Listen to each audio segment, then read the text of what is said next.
All right, good evening, everyone, and welcome to Green White Checker TV. It is championship time here tonight at the Dark Horse Racing Area 51 Indy Series. It's going to be 90 laps tonight at Indianapolis Motor Speedway. Drivers just now starting to roll onto the track and make some qualifying laps. So we're able to do exactly the same with my esteemed partner and cone killer in crime, Steve Gottschalk. And Steve, I know you got to do some laps with these guys, but I mean, Indy's Indy. It's one of those ones that you're gonna want to do everything you can, even if you're not in the championship hunt. You always want to win this race here. What have you been able to find out over the course of some laps that you put down tonight? Well, let's see. So far, I didn't get to run in a big pack, so I can't comment on how bad the arrow is going to be if you're behind a bunch of cars. But I can tell you that just behind one other car the arrow was bad enough that a turn which I would take on full throttle with no other cars around me, I pushed into the wall and they exit. So arrow push is definitely going to be a big deal for these guys tonight. I also think that the bottom lane is going to be the key. It's going to be hard. You're probably not going to see much passing on the outside. Yeah, and I tend to agree with you on that one and say the only trick would be is if you can maybe get to somebody's outside, if you can maybe keep them a little bit pinched low. But like you said, I think if they've got that clean air, they should be able to kind of use that short distance around. But I say if you can get someone maybe nervous enough, maybe kind of keep them pinned to the inside, then maybe you can make something happen. So I'll say you never know with these guys. We'll have to wait and see. Strategy-wise, of course, of course, the big draft you do get here, Steve. Like I said, if you can get that slingshot pass, that's going to maybe be the best opportunity for these guys here tonight. The big thing, of course, is going to be the pit window. I'm hearing somewhere probably around full rich, no drafting help, anything like that, probably about 20 laps. But we know these guys can run just monster drafting laps as well, though, if they're trying to go full fuel safe. So that's going to be interesting. I think that could be something that we'll have to keep an eye on because, again, 90 laps here tonight. So if you kind of do the 20-lap approach, you're going to be 10 laps short of making it on a scheduled stop. So if you can go, let's say, I think 2 to 3 extra laps per tank, you might be able to knock 1 lap off of your off of a pit stop cycle. Of course, this is all pending it going under green flag conditions. However, the big thing we got to talk about tonight is our championship battle, and that is going to be between Matt Wagner, Nick DeGroot, and Henry Bennett. Most likely the three that we're going to have to be watching here tonight. Jeff Heisong is in fourth, 27 out. Yari Brubacher in fifth, 37 out. But I think mathematically, realistically, probably going to be between Matt, Nick, and Henry. But crazier things have happened, and I mean it's a 10-point swing between first and second place. I mean that's a big points difference right off the bat. And then of course we always talk about our bonus points week after week. I say so basically again, pole position, 1 lap led, leading a lap is leading a lap is a bonus point. Leading the most laps is a bonus point. Making it to the end, also you get a point just for that. And then also highest climber 1 point. Winning the race 2 bonus points, and then 0 incident points. The big one, in my opinion, 5 bonus points if you can keep that car clean from start to finish. So right now Matt 7 points over Nick DeGroot, 16 over Henry Bennett. But I mean we've been looking at the numbers, Steve, these last couple of races. I mean Henry has just been steamrolling the points gap between the leaders and himself. So I say you got to keep an eye on Nick DeGroot. We know how fast he is week after week, but I think he's going to still have to keep an eye kind of off to the side on Henry Bennett because Henry he's just been a beast. Yeah, definitely. What we saw last week, Henry Bennett gained 18 points on these guys in one race, and he's only 16 points behind right now.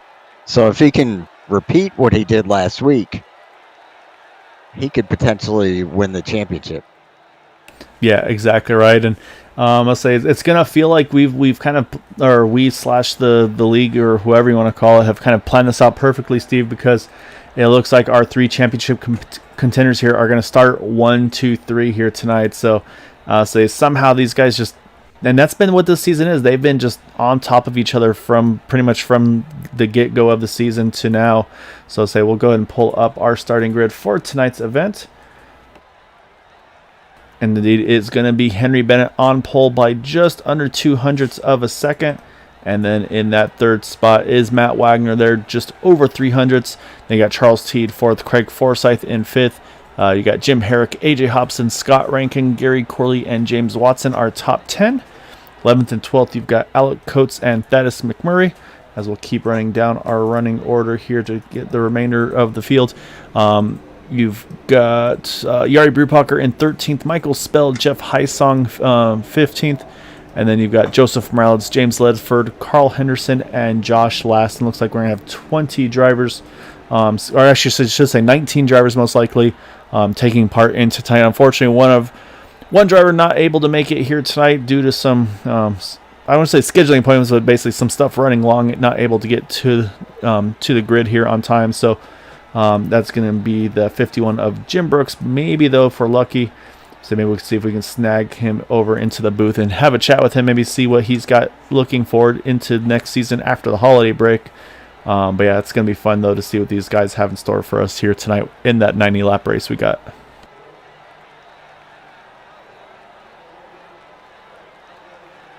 And Steve, this is normally why I'd say let's make some predictions, but man, I never, I think I'm the commentator curse broadcaster, so I'm definitely going to be refraining from making any predictions on how this one's going to end up tonight. But again, like I said, I think it's going to be just really a great fight between our top three. Again, starting top three here tonight. And of course, right off the bat, Henry Bennett gets that pole position. So take that points deficit he had going into tonight, which was at 16 points, and bring that now down to 15.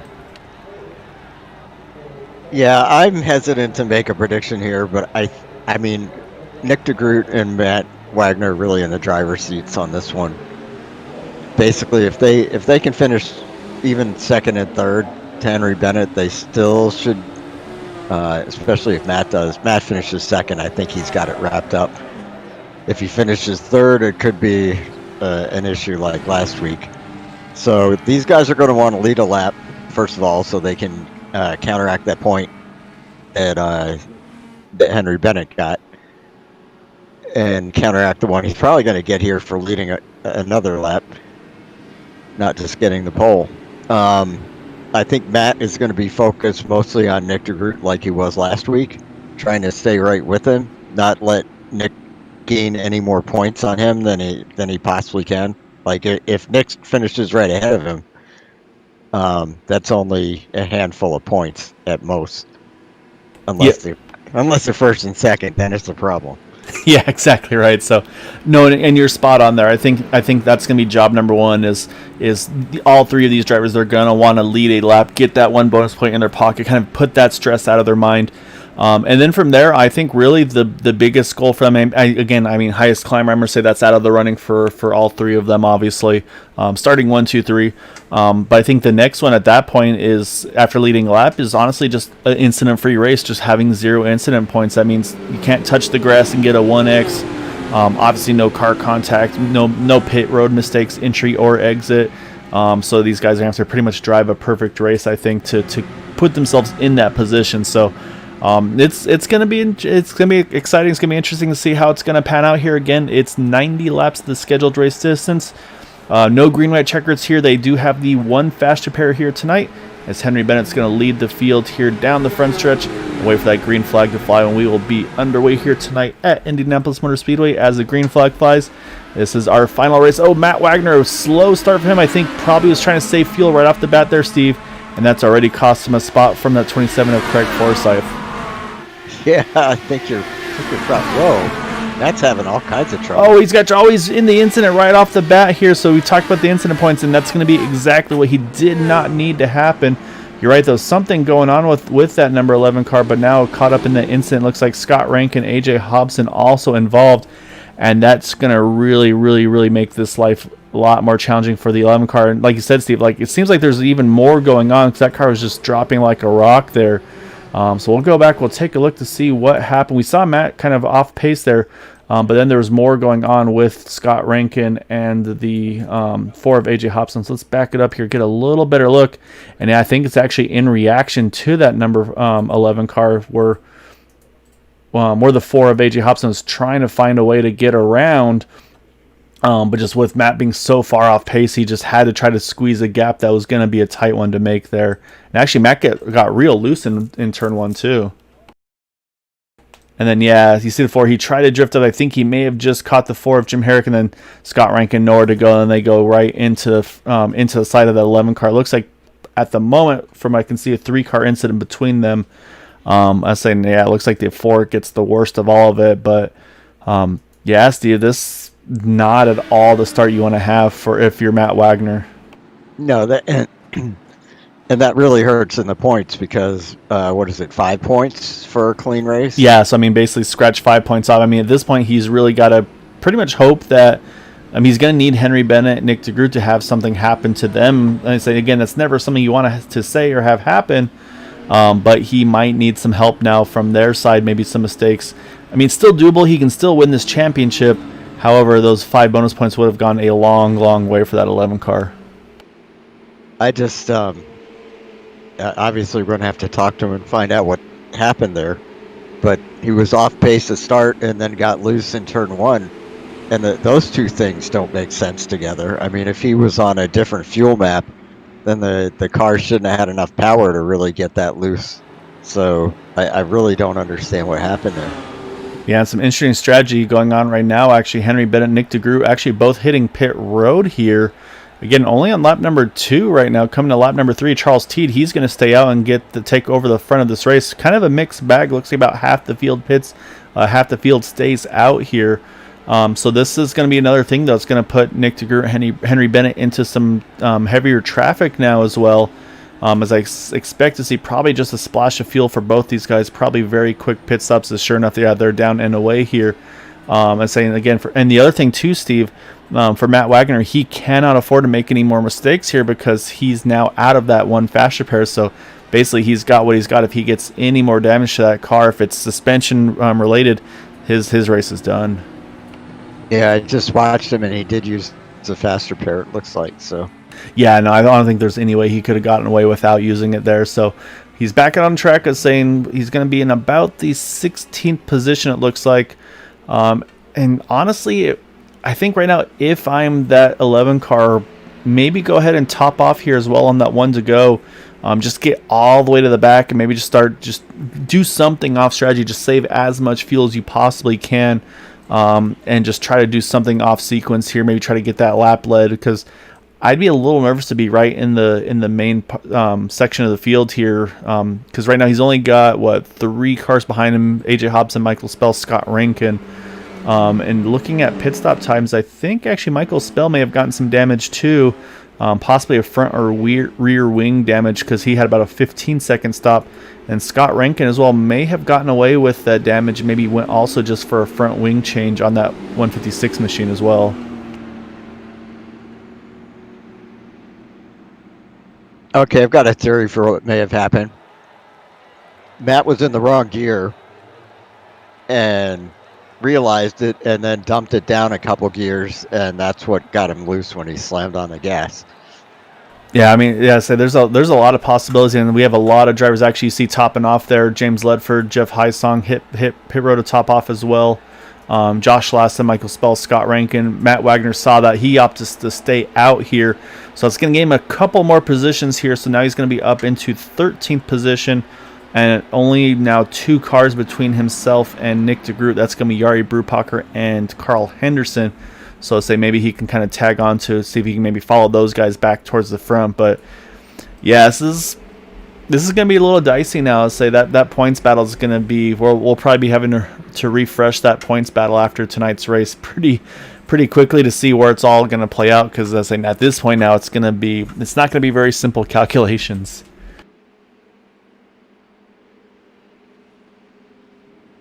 Well, this also helps Henry Bennett tremendously, because that's 5 points less that he has to try and gain to win the championship. So it gives him that much more incentive to lead the most laps and win this race. Yep, exactly right. And so like I said, Henry was basically 15 behind after winning the pole position. And so what you could kind of take from that now as well with the 11 car, I say this again, if pending Henry and Nick having clean incident-free races, basically turn that 7-point gap from Nick DeGroot to 2, and then the 15 to 10. So, I mean, that kind of gives you all the numbers you need to know right there. So that's, I mean, again, Matt's still got some points to work with. I'll say that's the benefit of the couple races he had going into tonight, but I'll say we still got lots of racing here to go. Steve, going to restart on lap number 5. It's going to be Charles Teed now leading, though, over Craig Forsyth, Jim Herrick, Gary Corley, and James Watson as we get back to green here.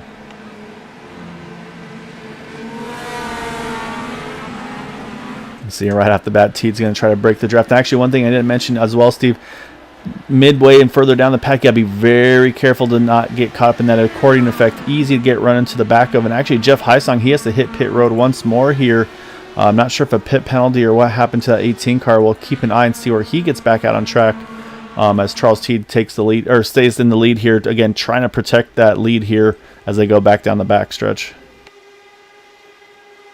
And if I remember correctly, Jeff Heisong is somewhere between 3rd and 5th in the points. Yeah, I believe Jeff Heisong actually was 4th in points, so I say could drop him out of that top 4, top 5 position. As I'm seeing the 18 car now, looks like he's just leaving pit road once more. So not sure what happened to Jeff, but he's going to roll out here and he's going to merge out in front of the leaders. He'll stay in the lead lap. So I think he should be in a safe position here at the moment, but right now everybody's pretty nicely here spread out. Right now one of the closer battles is, as I said, of course, between Nick DeGroot and Henry Bennett right now, just a couple tenths apart.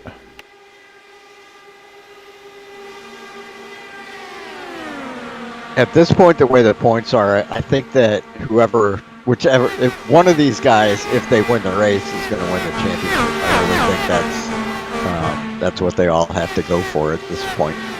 Yeah, I don't think you're wrong there, and that's actually a great point too, Steve, like you said, because it is a 10-point swing between first and second position. So, I mean, like I said, again, Henry was 16 out, go to 15, and then again, if he can get that the incident-free race, that would be right there, would be down to 10 points, and then again, that swing first to second place, 10 points right there as well. So that would be enough. Even if Matt Wagner finishes second now, Henry Bennett getting the win would, I believe, be enough for him to clinch that championship should he have an incident-free race. Yep, but if Henry doesn't win the race, then it's going to be who finishes best between Nick DeGroot and Matt Wagner. Yeah, it's all to play for. It's going to be very interesting to see how it's all going to shake out. The one thing that I am noticing right now, though, I'm watching Craig Forsyth. I think he's going Mr. Strategy right now in that 27 car. He's very content right now. Just let Charles Teed pretty much lead the field here. He's just going to save as much fuel as he can off the back of that number 50. I think Jim Herrick, same thought there. I believe actually Craig and Jim work pretty well together, if not actually official teammates as well. So I think that's what we're seeing right now between that 27 and the 40 car. Just like, yeah, you go on ahead here, Charles. You lead the way. We're going to try to see if we can stretch our field number on you.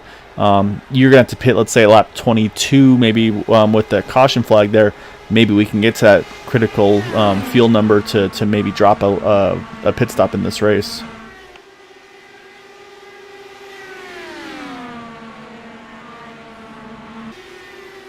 Further up front, not has a lot. Further down the back with the championship guys, not a lot's changed. Matt's actually a little bit off the back of Jari Brupacher here. He's actually starting to get under attack from AJ Hopson. I'll say AJ just a couple tenths off. Matt actually almost now down about 9 tenths off of Jari Brupacher. So, yeah, it just seems like something just, I don't know, either something maybe with the computer setup or the VR headset. Like, I mean, there's so many things that these guys have to play with.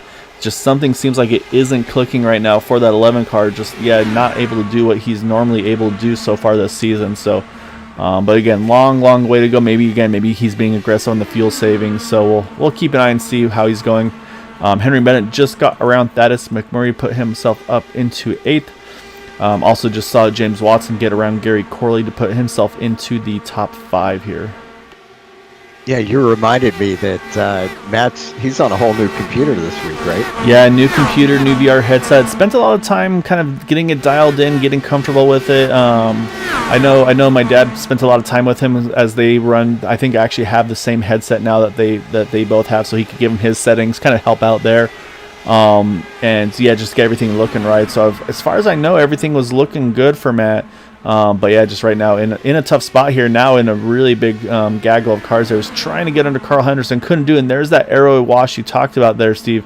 He had to back out of it. That's now opened up AJ Hopson, trying to see if he can get around him here. And I think Matt's going to probably roll out of it most likely on the entry. And I am proven wrong there.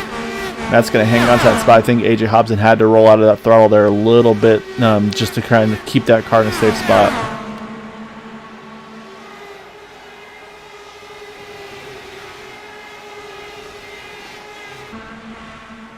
However, Alec Coates up front, Steve, he's starting to close the gap on Jim Herrick.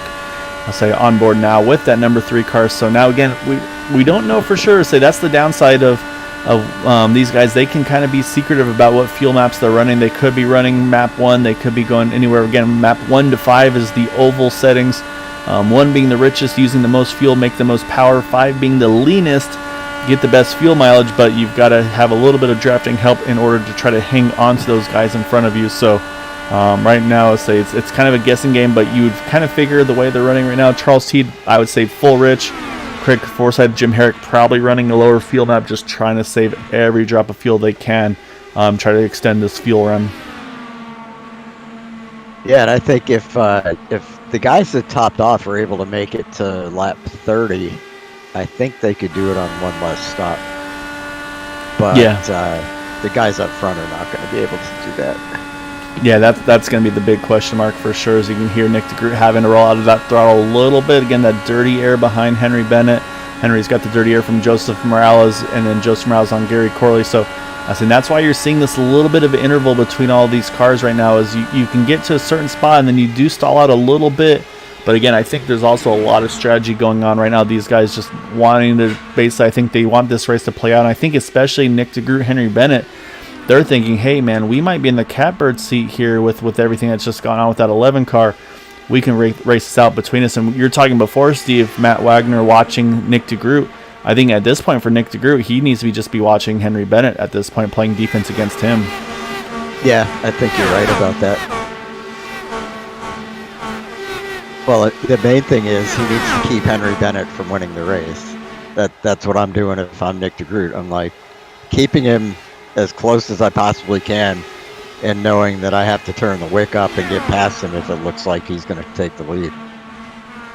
Exactly. It's almost a close call there by Nick DeGroot. You saw right there, Joseph Morales, he ran the inside line through 1 and 2. Nick DeGroot, he opted to go to the top there, saw that he needed to keep that clean air on his front wing, and then that 60 car just got a little wide there, and it's definitely a bit of a pucker moment for Nick DeGroot, but he's able to get through cleanly. But like I said, he has to keep that 007 in his sights because right now Henry Bennett just got around Gary Corley, so now Nick's going to need to, again, like you said, Steve, do exactly the same thing here. But these guys are definitely nicely and methodically working their way up towards the top 5 here.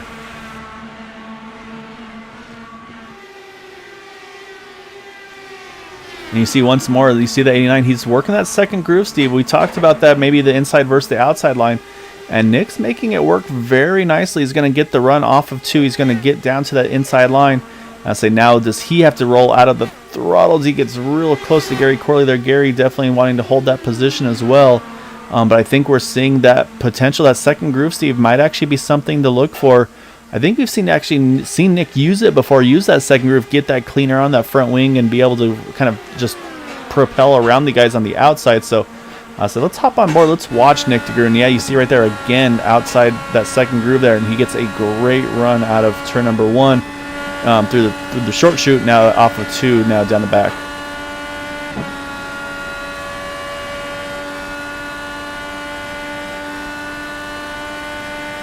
It's with that arrow pushed as fast as it is tonight, you've really got to plan your passes like way ahead of time.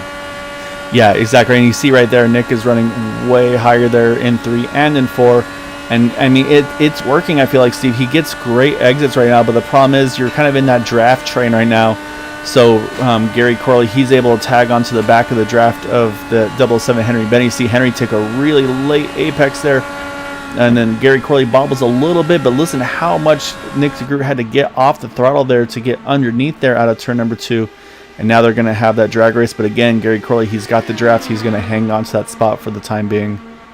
Yep, that shows you how difficult passing is, especially on the inside, because you're going to get that aero push even if you're side by side with each other and you don't have the entire track to use on the exit of the turn. Yeah, exactly right. And I think also, like I said, I think that draft train right now is also the biggest hindrance for these guys. I think once this first pit stop comes up, I think that's going to really start to change the way this race, the complexion happens. I think that in-lap to out-lap, those are going to be just extremely crucial for these drivers to make sure they nail their pit stops, get that in-lap, that out-lap. I think that's going to be probably the make or break for where they are in relation to this field because, again, Gary Corley still leading the way. Actually, with that light and fuel load, to say he's now running a little faster, 40.51 that last time by. And actually, now that I'm looking, he's just picked up the tail end of the draft of Jeff Hyason game. I'm talking about him being tail end the lead lap. Oh, actually, in the background, big hit there. I believe that was... Who was it? That was Josh Laston, I believe, caught the wall. Oh, we got more crashing behind them. Josh Laston got hit there, and another real big shot there. I think James Ledford. Let's go back and see. I saw Josh get loose out of 4. And actually may have caught the outside wall even. Let me go back here. So it's already happened. Caution is out, by the way. And yeah, I think I see exactly what happens. We're backing it up, Steve. We'll watch again here, watching the 09 car. And I think he's going to just catch the rumble strip here on the inside. Just cut it a little too deep there. And yeah, it gets on that, and immediately the car steps out on him. You can see him try to save it. But again, when you're going 220 plus of these cars, even through the turns, it's a very difficult thing to do. He had it saved, but then you can see it steps out on him once more, and then he's going to make really, really hard contact here with the inside wall. And then I was saying that I think just what happened is, here comes the cars coming out of turn number 4. And unfortunately for Josh, you can see the tires are locked up. There's nothing he can do. The car's just basically ricochets off. Again, we're running super slow-mo. And then you can see just kind of a question mark of where do you go. You see James Ledford. You see, I think, Scott Rankin and then Michael Spell. And then, unfortunately, James just probably was expecting him to maybe slide a little further. But unfortunately, heavy contact between the two of them. I believe, Josh had to tow back to the pits. I think James is going to try to limp that car back to the pits. We're going to jump back live here because this is actually a perfectly timed caution, though, for Charles Teed, though, here, Steve.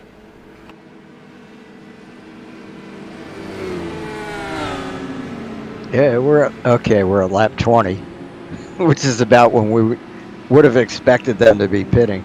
Yeah, I mean, basically Charles would have been probably in the next lap or two. So the question mark here is going to be, again, Charles. He's going to have to probably take a little more fuel than the rest of you guys. Also, a great break for Jeff Hysong. He's going to get his wave around here. But the question mark for Charles is he's going to probably have to add a little more fuel than the guys behind him. This could be an opportunity for Craig to jump him in the pits, but as you can see, no strategy here. Everybody's going to hit pit road.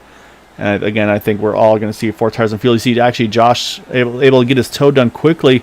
I think he's actually going to hang on to the lead lap, if I'm not mistaken, Steve. This could be a huge opportunity for Josh as well. Keep his race chances alive here tonight as well. Yeah, definitely. And I think you're right. I'll let it cycle through. Actually, he still might be trapped a lap down. However, if he stays out and looks like... Okay, so Charles Teed, he's going to win the race off pit road. He's going to hold on to that point. Craig Forsyth, Jim Herrick are top 3. And then Henry Bennett, though, that number 1 pit stall, he jumps up now to 4th, Steve. And again, puts now 2 cars between himself and Nick DeGroot.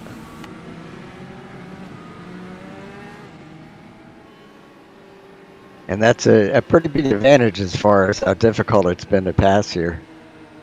Yeah, you're spot on there as well. So it's gonna be interesting right now. It's interesting. It's like I said, we saw the top 3. They qualified top 3, and then just it's kind of hasn't been that way since that first yellow. So obviously Matt Wagner with his issues right off the start, and then Henry Bennett, Nick DeGroot opting to pit, lost their track position. So. It's pretty much put Charles Teed, Craig Forsyth, Jim Herrick. They've kind of inherited the top 3 places, and they've been holding on to it solidly since.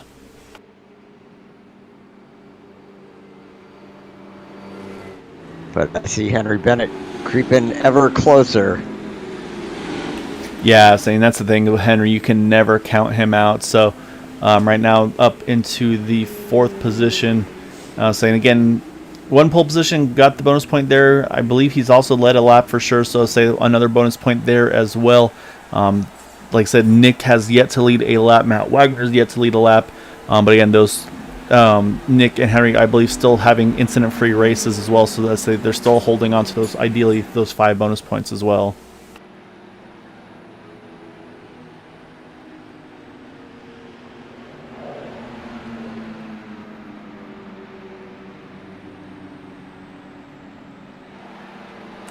All right, those Steve lights are off on the pace car, and it looks like Scott Rankin's going to hit pit road top off. And yeah, so Josh Lawson, he is still 1 down, but again, he's now going to be the only car 1 lap down, so that's a great opportunity for him to say, should there be another yellow?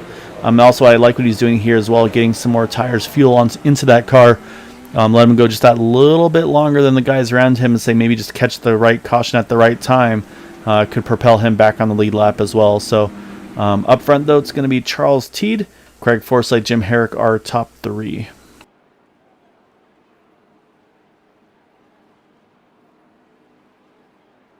I'm just wondering, whether Matt's got anything up his sleeve here, because he's kind of mired back in 12th right now, and he really needs to get closer to those guys.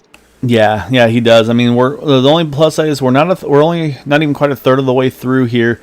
And I think honestly right now for Matt, probably just needs to kind of just regroup, kind of clear your mind a little bit, like, okay, that was really terrible. I'm not at all happy about it, to say the least. But we got to do something here about it. So also, just showing AJ Hopson jumping to pit road here. He had mentioned actually it's a different driver, so I'm not sure what happened to AJ there. But he's had to jump to the pits there in the 4 car, not sure why. So that's tough break, because he started, I believe, in the top 7 or so. Is usually one to watch as well, but we're going to jump back though, because pace car is just about to duck off. As you see it there, that's going to leave it to Charles Teed. He's got control of when he wants to restart. We'll look out the back, and again, got to be careful about that accordion effect. As we go back to green, it looks like so far so good throughout the field. Looks like a pretty clean start here.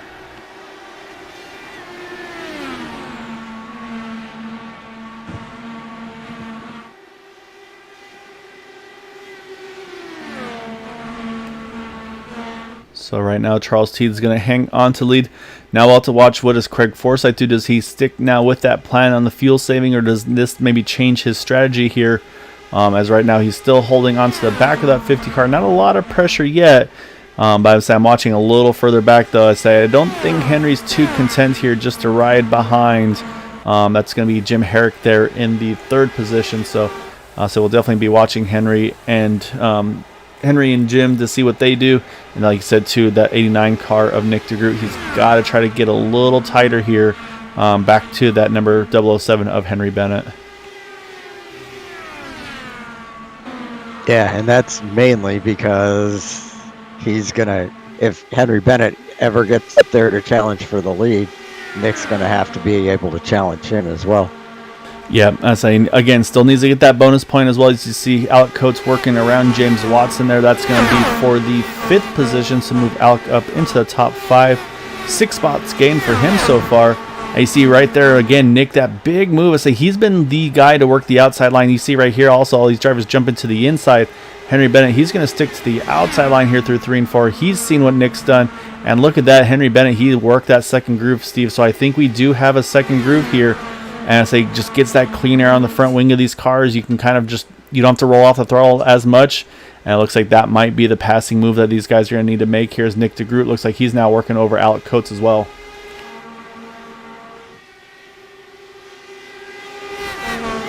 Yeah, he's got that pass done. Now move Nick up back into the top 5. Next on his list is going to be, once again, that 40 of Jim Herrick. So Nick is trying to do exactly what we talked about. Oh, actually, I think Gary Corley may have had a moment. He's hitting pit road. That was right in front of Matt Wagner. Possible contact even for the 11 car. It looks like he's a bit off the pace here. I'm trying to take a look at that 11 car. Wings look okay. I'm going to jump back though and see if we can find exactly what happened between, or to Gary Corley and around Matt Wagner. So let's jump back to Gary here. So we take a look out of turn number 4. Actually, we'll watch from Matt Wagner's perspective here.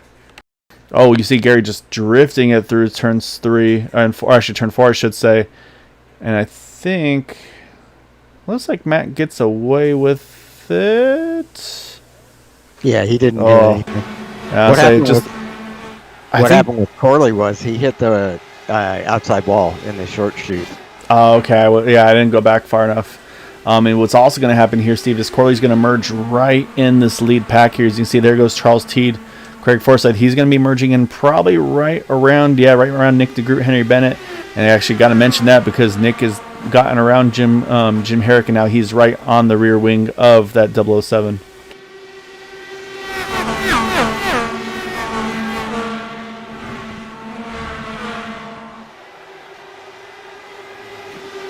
So Nick has gotten himself where he needs to be, and Henry Bennett is kind of lurking there in third place now. Yeah, so yeah, I think lurking is the exact word to use there. As you can see, these guys just inches from the wall off of turn number 1 as they go down that short chute. But again, it just seems like Craig is out. As I said, a caution is out. Trying to see where it might be. Oh, it looks like it's the 09 of Josh Lassen involved once more.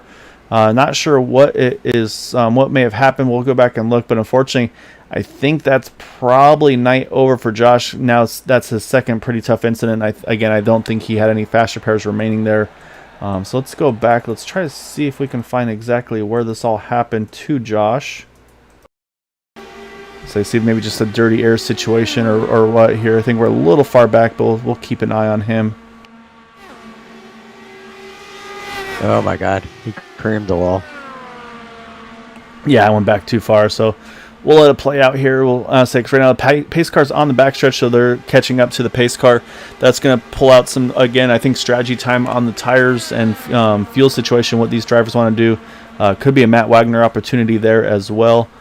And, oh yeah, just that aero wash just gets super tight off of turn number 4, or turn number 1, I'm sorry. And actually, I'm surprised the yellow was thrown there. He's able to keep that car pointing in the right direction. But unfortunately, caution does come out. So that is caution number 3. And we'll jump back live here because now it's going to be all about the pit strategy here. So, there we go. All right, so now here's the question mark, Steve. They last pit on lap 21. We're coming right here. We'll be coming to 31. So it's been about 10 laps. I'd say maybe right around halfway through a fuel window there. I think at this point, if you're Matt Wagner, who's now up into the top 10 again, I think you got to play opposite game here for that pit road entry. I'm saying everybody has to pit here because we're now at the 30 mark. Matt's thinking about it. He's debating. He's coming in. So we did have a few drivers stay out, namely Craig Forsyth. He's going to take over the lead. Jim Herrick stays out with him. Yari Brupacher as well. So those will be the 3 lead lap drivers that stay out. I believe Gary Corley should get the wave around here. He's going to get back onto the lead lap here in that number 7. But now it's that race on pit road. Again, this is actually another strategy call here, Steve, as well. Do you take tires? Do you take fuel only? You can take a little. It could be a shorter stop if you take fuel only, but looks like tires for everybody. I was curious to see if Matt might try to just do a little splash and just try to close that gap, but looks like they're going to hold station. It's going to be Charles Teed winning that race off of pit road, and then Henry Bennett and Nick DeGroot going to come out right together in 5th and 6th. Okay, here's why these guys had to pit here. We're at lap 30, so you're going about 20 laps on a tank, so that takes you to lap 50. If it stays green, then lap 70, and then you finish the race at 90. So you could do it on 2 more stops. All these guys here can do it on 2 more stops. The ones that stayed out, they're going to take 3 stops. Okay, yeah, I see what you're saying. Yeah, because now, basically, if we go green, everybody from 4th on back can make it on 2 stops full rich, basically, no question. So yeah, you're exactly right, Steve. That's a really good point. This is a really critical juncture. So Craig, Jim, Yari, they might be either banking on more cautions, or again, I mean, they could stretch their fuel mileage out a little bit here. Again, let's say they ran what there, Steve? We said about 10 laps.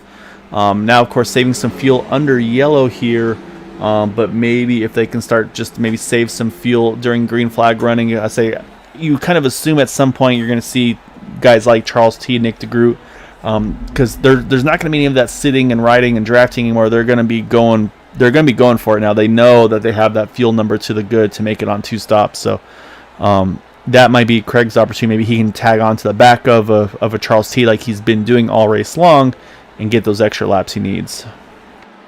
Yeah, I don't think the guys that stayed out are going to be able to save enough fuel to do it on 2 stops no matter what they do. That's a gamble, and we'll see who makes the right call here. If it's going to be that call to stay out, the call to go ahead and top off there. So what we are going to have, though, Steve, is we're going to have 17 cars remaining in this one. Unfortunately, Josh Lass and AJ Hopson have both retired. So basically, all the drivers on track are still on the lead lap as well. Saying again, a few drivers without one faster pair anymore. Say we know Matt Wagner's used his. We also know Gary Corley had to use his as well. I think probably, and James Ledford as well. So say we know those 3 for sure. Scott Rankin maybe a little question mark because he had a couple long pit stops, possibly for trying to get the damage repaired manually, save that fast repair. Especially if it's just front wing damage, maybe even rear wing damage, you can maybe get away with it. Just get the wing replaced. But I say whenever you make side-to-side contact with something, at that point you're pretty much required. You're going to have to take that fast repair. Speaking of making side contact, this is the first time I've done it since the new model, new damage model with these cars. When I hit the wall in practice and that front tire came off and started wobbling, man, could I feel that in my force feedback wheel. Yeah, so it shakes your wheel. So you have to be careful with some cars. You almost have to turn the force feedback down just because of how rough it is for everybody. But that we see here, though, pace car back off, and it's going to be Craig Forsyth now controlling the restart here. Again, he's got a decision on when he wants to go. So you can see he's got Jim Herrick lined up right behind him as he hits the pedal. We're back to green there. And you can see right away, Jari Brubacher, he was thinking about trying to make a move on Jim Herrick there, but he's going to hold for the moment. And yeah, it looks like he's going to hold station for just right now. But right now it looks like so far so good through 1 and 2. As Craig Forsyth can lead the field here back down the backstretch, lap 33 of 90. Here comes Jari Brubacher, though. I think this is exactly what we're expecting, Steve, because Craig is putting no fight right now. I think he's trying to find that rear wing of somebody to draft off of, and now it's Jari. I think at some point a little later it might be Craig. Jari, however, he's ready to roll. He just wants to put some lap times down. Yes.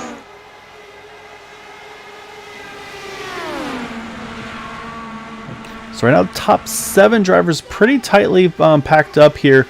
It's not a big gap, but a slight gap between Matt Wagner, James Watson, say in 8th and 9th. But again, I mean, they're going to get right back onto the group here. But yeah, it looks like Craig is very comfortable right now. He's just going to cruise right behind these guys. But like I said, Henry Bennett, he's going to try to make the move here low through 3. Just gets it cleared. Like I said, Nick DeGroot not going to waste any time. He's going to try to peak low out of 4, but he's not going to get the momentum he needs. That's going to put him under potential attack from Alec Coates right behind him. However, Charles Teed, he's enjoyed leading this race, Steve, and he's going to continue to do so. He's got a 2 for 1 there down the front stretch. Again, Craig Forsyth, he's putting up no fight right now. Again, I think he knows he wants to make that fuel number, so that's exactly what his strategy has been here. So he tags on to the back of Jari Brubacher. Again, so right now those drivers that stayed out now sit 2nd and 3rd, and actually Jim Herrick, he's dropped all the way back to 8th now. So I say it hasn't gone well for him, but right now these guys up front, though, they say they're on that fuel strategy. They're just going to be drafting for all they're worth off the back of that 50. I think when Nick DeGroot got outside of Jim Herrick, that Jim decided to just back off and let him go, but he backed off so much that it cost him a bunch more spots. Oh, and there he goes with the arrow push. So he's losing another spot from that. Yeah, that's Matt Wagner going to put Matt up into the 8th position, it looks like. And again, Matt's finally starting to get into relative close breathing room of these guys up front. But I'm watching Henry Bennett, though, Steve. He's working the different lines here. And I say what that's done though is that's also forced Nick DeGroot. He can't run that second line because Henry's already using it. So say that's going to force Nick to have to roll out a little bit more most likely. So he's got to kind of plan accordingly here. But you see these guys, I say, yeah, you even see right there, Jari Brubacher, he moves to the second groove as well, try to keep that clean air. So I say definitely, I mean, we know these Indy cars, you're going to always want to have some clean air on the front wings of these cars, but they've definitely found some ways to still make some really good speed off of them. Well, correct me if I'm wrong, but if Henry Bennett decides to take the outside line to get some clean air on his front, does that mean that Nick DeGroot can take the inside line and get clean air because Henry's moved to the outside? Yeah, he'd still be getting some dirty air from whoever's in front of Henry. So right now that would be Jari Brubacher, which actually you saw right there. Jari used the top side. So it's just, yeah, it's because these cars, usually you can really start to feel the draft within about a second. You'll get the aero push. You can almost get the draft on the straightaways about 1.4, 1.5 seconds. So you can make some pretty good draft time with these cars. But yeah, it's just, yeah, it's even if it's just the two of them, yeah, that's one thing. But when they're sitting right now fourth and fifth, let's say if Henry goes top and then Yari's in the bottom and third, Nick's going to get that dirty air from Jari, even though he's a little further forward. Okay.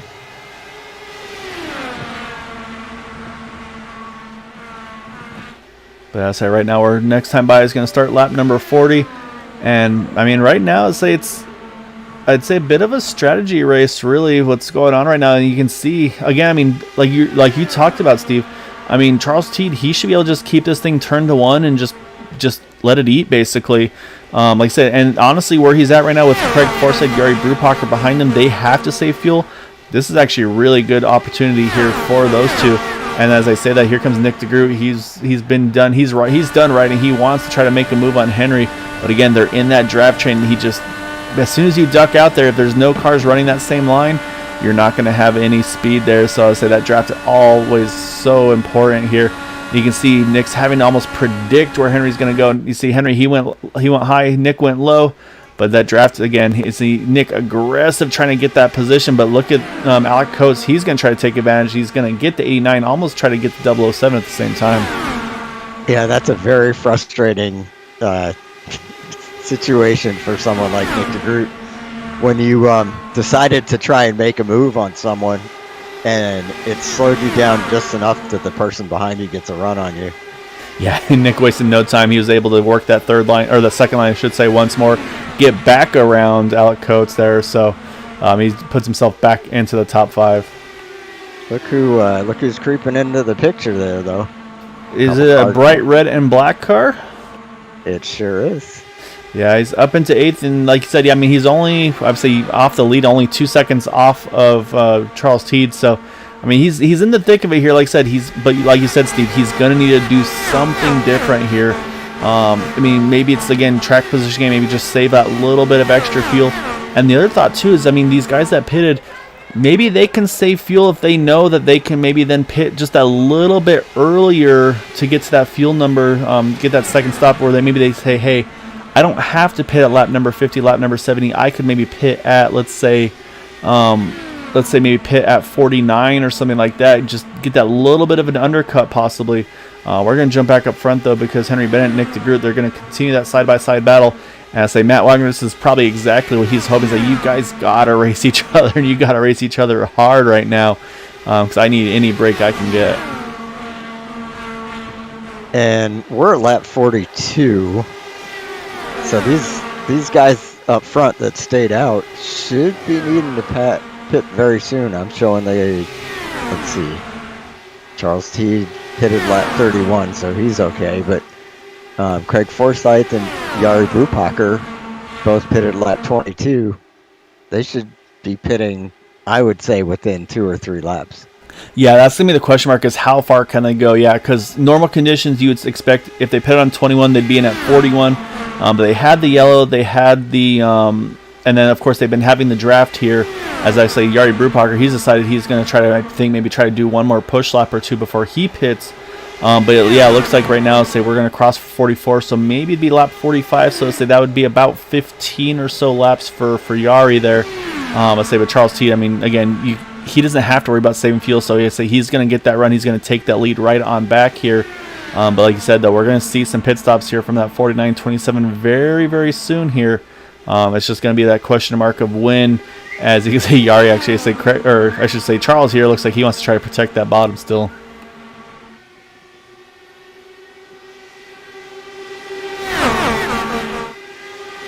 Well, I'm really curious to see how far Yari and Craig can go, because, I mean, if this got really crazy and they made it to lap 50, then they'd only have to make 2 more stops also. But then that makes you wonder, like, you know, the guys that did top, or the guys that did pit on under the last yellow can go even farther. Yeah, and I think that might be what we're seeing from some of these guys like Henry, Matt, and company. It's hard to say how aggressive they're driving right now, but I mean, Matt Wagner, he hasn't really been putting too many big moves on right now. So maybe Matt Wagner say maybe just trying to save fuel, and maybe like that final stop, Steve, just be able to pit that much earlier, take that little bit less fuel.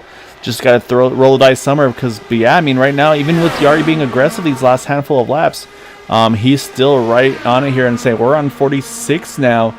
So yeah, they're not too far away. I mean, again, they can maybe do it where, let's say they save 4 or 5 laps on this one, save 4 or 5 laps the next round, and they'll be able to make that last stop right on par with these other guys and go full rich to the end. Should we stay green? Yari just keyed up. I think he's pitting. This is going to be a little dangerous here, because I say Craig's going to have to try to find a way to get him in, because Yari's going to want to, he's going to need to be low there through turn 4, and you see he does get in line, and saying I think we'll see probably most of the field here try to jump a little bit higher to give him some room.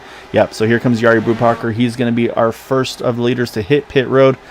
Coming to lap 47, Steve, so that's a really good job there. Craig's able to go a little farther. He's been more aggressive on his fuel savings, but I would predict we'll probably see Craig most likely in this time as well. But what's happening right now, though, while we're watching all that, though, Nick DeGroot, he's gotten around Henry Bennett. He's gotten around Craig Forsyth. He wants to lead this race. So let's see. Yari made it from lap 22 to lap 46. That would be like 24 laps. So 24, big move there by Nick DeGroot. Take the lead here out of turn number 3. 24 and 46 is 70. He can make it on 2 more stops. Yeah, if he can keep that same fuel number, see Craig Forsyth, Jim Herrick, they both hit pit road. I don't believe Nick DeGroot got that lap led, so I say Nick's going to have to kind of reorganize when he needs to make that move to get the lead in order to get that lap led in that number 89 machine. I think you might be seeing, nope, I was going to say you might be seeing it right here where he waits until out of turn number 4 to make the pass, but he's going to make the move here once more into turn number 3. Like I said, Nick DeGroot needs to get that lap led to at least get 1 point to match with Henry, because I think, and I'm saying right now on the most laps led, I would put this into the bank right now of Charles Teed. I mean, he's just been on a tear here, and you can see right there at the line, Nick DeGroot is going to lead that lap, so Nick does indeed now have a bonus point in that 89 machine. So now we'll see, does that change now what Nick DeGroot does, or is he going to try to pick up the pace of this race here? And do need to mention Yari Brubacher, Craig Forsyth, and Jim Herrick, they are all out of pit road. They're still on the lead lap here as well, so they're still in a pretty good position. But this is the risky part, Steve. They're going to be burning a lot more fuel right now than the rest of the field, so they need to cycle back in with the field here. But again, the leaders, we probably won't see them for another, I would say, 1 or 2 laps. I see one jumping in now. Oh, we got a big wreck on the front stretch here. Out of 4, caution is out. Oh, multiple hits there. I think Thaddeus McMurray's one that's taking a big shot there. Michael Spell, I think, just got through. Joseph Morales also was past it. Who's that? Oh, Mike. It's James Ledford caught up in this one as well. I think that was just a spin on pit entry, but big hit there. And I think it may have been Thaddeus where it kind of kicked off here. We'll go back and we'll look. So I think, let's see Michael Spell trying to hit pit road, coming out of, oh no, Michael Spell, he either may have run out of fuel or just washed up a little bit. He got into Thaddeus McMurray, so unfortunately Thaddeus actually a bit of an innocent bystander there. And then, a big shot by Scott Rankin also caught up in that one. And then you see once more James Ledford trying to find somewhere to go, just catches the outside of the side of that car, and then he goes straight into the pit attenuator. That's a brutal shot there for James. So yeah, that's going to bring out the caution, and this will be interesting now, Steve. I mean, we know all the leaders are going to pit, but now what do those drivers? I mean, Jim Herrick, Yari Brubacher, Craig Forsyth. This will open up some opportunities for these guys. What do they decide to do here?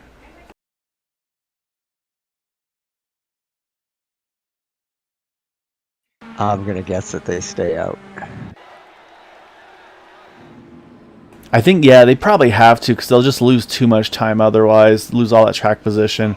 And again, they'll be able to save. I mean, we saw them save so much fuel before. I think at this point they should be in pretty good shape. So, but yeah, so that's going to bring out our yellow here. And like you said, Steve, we're going to have this caution. It's right in the fuel window. So these guys will pit here. They know they got one more stop to go, and then they are good to the end. Then it's just a question mark of what's the strategy call. Do you pit as soon as you're in the window? Do you pit maybe a little later, try to find a way to separate it from the field a little bit? There's going to be a lot of decisions to be made here. And these guys, I mean, they're in the window now where they can go full send and one more stop. So, yep, yes, I think we will definitely be seeing plenty of full send here, as it's going to be Nick DeGroot leading the field. And sure enough, Steve, yeah, Craig Forsyth, Yari Brubacher, Jim Herrick, they do indeed stay out. And there actually is some drivers that we didn't talk about with that pit incident. I think really the one who capitalized the most on it, it's going to be that 60, Joseph Morales. He was in pit road when that caution came out. He was able to get service done to that car.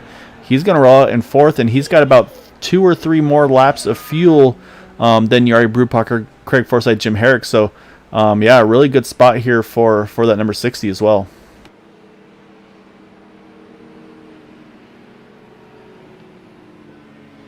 And it may be similar. Say, I see Gary Corley right now showing in the fifth spot. Not sure if he got lucky dog. He's gonna get, if everybody's gonna swing around him now. We'll keep an eye on him. However, on the pit stop side of things, it looks like it's going to be Nick DeGroot that won the race off of pit road over Charles Teed and Henry Bennett. And actually, I think Matt Wagner may have lost a spot to Alec Coates. I'm trying to remember where they were in relation to one another. I think Matt may have actually dropped a little bit here. So, once again, though, championship contenders here, Steve, going to drop to about 4th, 5th position on back. So, they haven't had control of this race for the most part. It's been, like I said, it's been pretty much Charles Teed, Craig Forsyth, Yari Brubacher, Jim Herrick controlling this one. Yeah, there's only 4 laps difference this time between Craig Forsyth and the rest of these guys. So this is a one more stop race if it stays green for everybody. Yeah, I think you're right. I think at this point, and say even with these yellows too, I mean, this is putting Craig probably saving a lot of fuel right now. Might not even need to just start drafting off the back of some of those guys around him. So that's going to be the other question is, do we see Craig, Yari, Jim, do we see them roll behind some of those guys that just pitted under that caution, or can they just go after it here? So also trying to see, I may have jumped the gun here because I'm showing now Joseph Morales dropped all the way back to the field. Not sure. Sometimes when the yellows throw, it kind of, if you're in the pits when the caution comes out, it kind of burns you. I think Joseph unfortunately got burned by that yellow, because I think he was in a great spot though, unfortunately. But every so often, just timing that caution, it makes you basically drop behind all those guys that pit under yellow, and I think that's exactly what happened to the 60.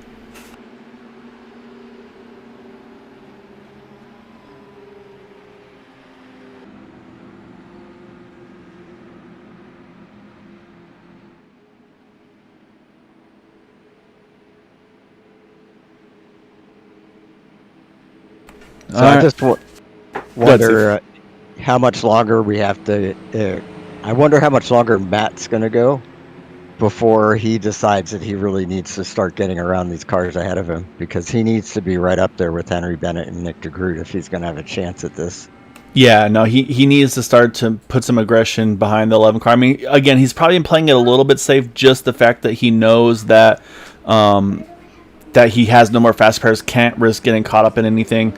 But at the same time, too, I kind of would say, you know what? Hey, yeah, I don't have a fast repair left, but I've also got the incident points, unfortunately, already. Nick and Henry, they don't. So they're going to be probably a little more cautious. They want to keep their cars clean. They might not fight me as hard. So maybe try to use that somehow to your advantage here. So we'll see, though. Say Craig Forsyth, he's going to lead the field here as we're going to start lap number 54 of 90. Going to restart this one with 37 laps to go, Steve. And that magic number, I think 20 to go, that's where we're going to see a lot of drivers start to hit pit road. Make sure they try to jump in before a potential caution comes out.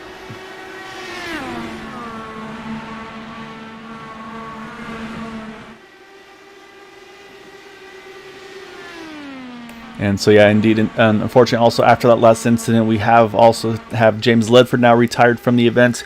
And Thaddeus McMurray, with his involvement in it, he is 2 laps down, which leaves us 16 on track, 15 on the lead lap. And Steve, something once again, Matt Wagner in the 11 car, he's way off the back here. I didn't see what happened to him in that restart, but he's dropped like a rock. It looked like a repeat of what happened at the start of the race. He just kind of got loose in 1 and 2. I don't know why, but the car turned down, got down onto the apron in the grass, and then after that he was just so loose he had to concentrate on saving it, and that put him all the way at the back. Yeah, just unfortunate to say not the night he's been looking for. But up front, though, say it's pretty much all to play for now. Say you see Craig Forsyth, Yari Brewpacker, they're fighting hard. Nick DeGroot, he's going to work that third line, can't quite make it work there, as they're going to stay where they are at the moment. I think we're going to start where I don't think we're seeing anybody cruise behind anybody anymore. I think we're starting to start to see that leapfrog approach. And I say that's exactly what you see right there. You see Yari jump to the inside of Craig.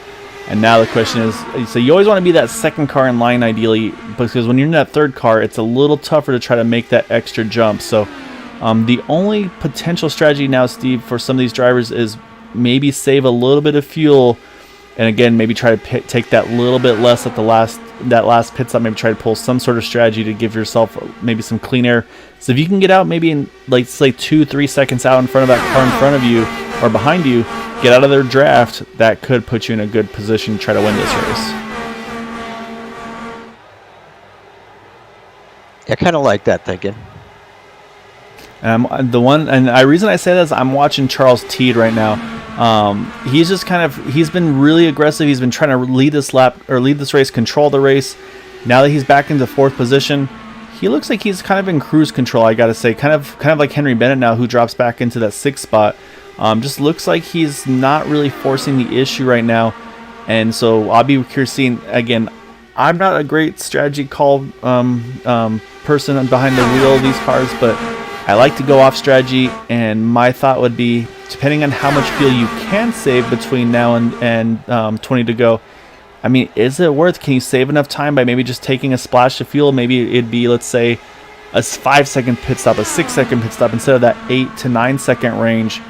I mean, how much tire wear are these guys experiencing? I say these are question marks we don't know, unfortunately. But again, if you can get enough where you could force these guys to break up and have to try to chase you back down, I mean, that could put you in a good spot.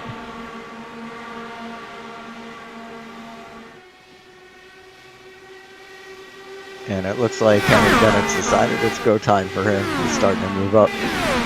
Yeah, I think he can't get too comfortable because, I mean, Nick DeGroot, he's right up front there with Yari Brewpacker and Craig Forsyth in that top 3. Henry goes back outside the top 5, now working himself to get back into that top 5 position.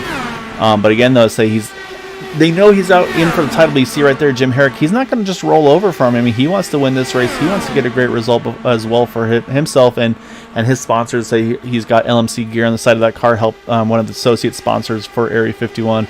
So I say he's always going to want to put on a good showing there. And we see right there, like you talked about, Steve, Henry made the move, lost momentum, and it's put him under attack from James Watson. But now he's trying again, and nope, didn't make it again. And so I need to mention the 11 of Matt Wagner. He is starting to close back up into that draft. We're going to jump up front, though, because Nick DeGroot, he's making a move on Craig and Yari here. He's going to get a 2-for-1 here entering turn number 1. And it's going to be the 89 back into the lead here. And I think this is exactly where Nick needs and wants to be here. You always want to be, like I said, one of those top 2 here, because then you can start to do that leapfrog draft with these guys. And at the same time, too, what might be happening, we talked about it, Yari and Craig, they did not pit there. They pitted a little earlier under green, stayed on the lead lap, stayed out. They may still need to save just a little bit of fuel to get to that lap number 70 mark, as we're going to cross 61 here at the line. So I'll say pretty much now, Steve, in about the next 9-10 laps, I think that's going to be, I think we're going to start to see that pit window open, and we'll probably see a pretty big group of guys hit.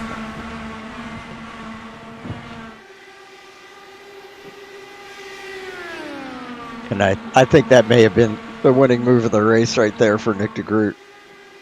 I mean, right now, yeah, in the lead, Henry Bennett back to 6th position. I say you're probably feeling pretty good about where you're at right now. But, I mean, you know anything can happen in these races. So, I say for Nick right now, I think he just needs to make laps and just basically just keep his track position, force Henry to have to work a little harder to get up to him, as you can see Henry trying to find a way to get around that number 40 of Jim Herrick.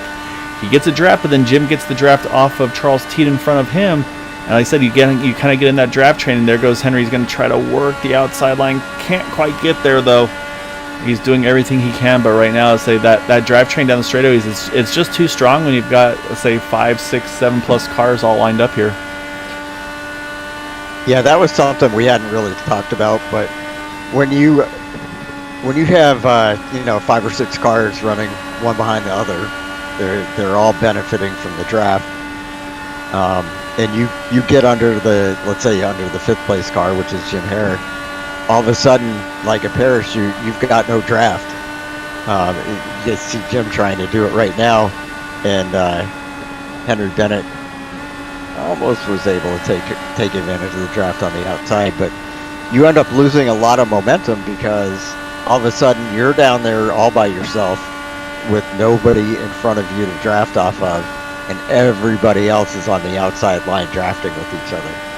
Yeah, you almost need a teammate, basically, like, hey, drop to the inside line, I need to steal your toe down the straightaway. Let me get around this guy.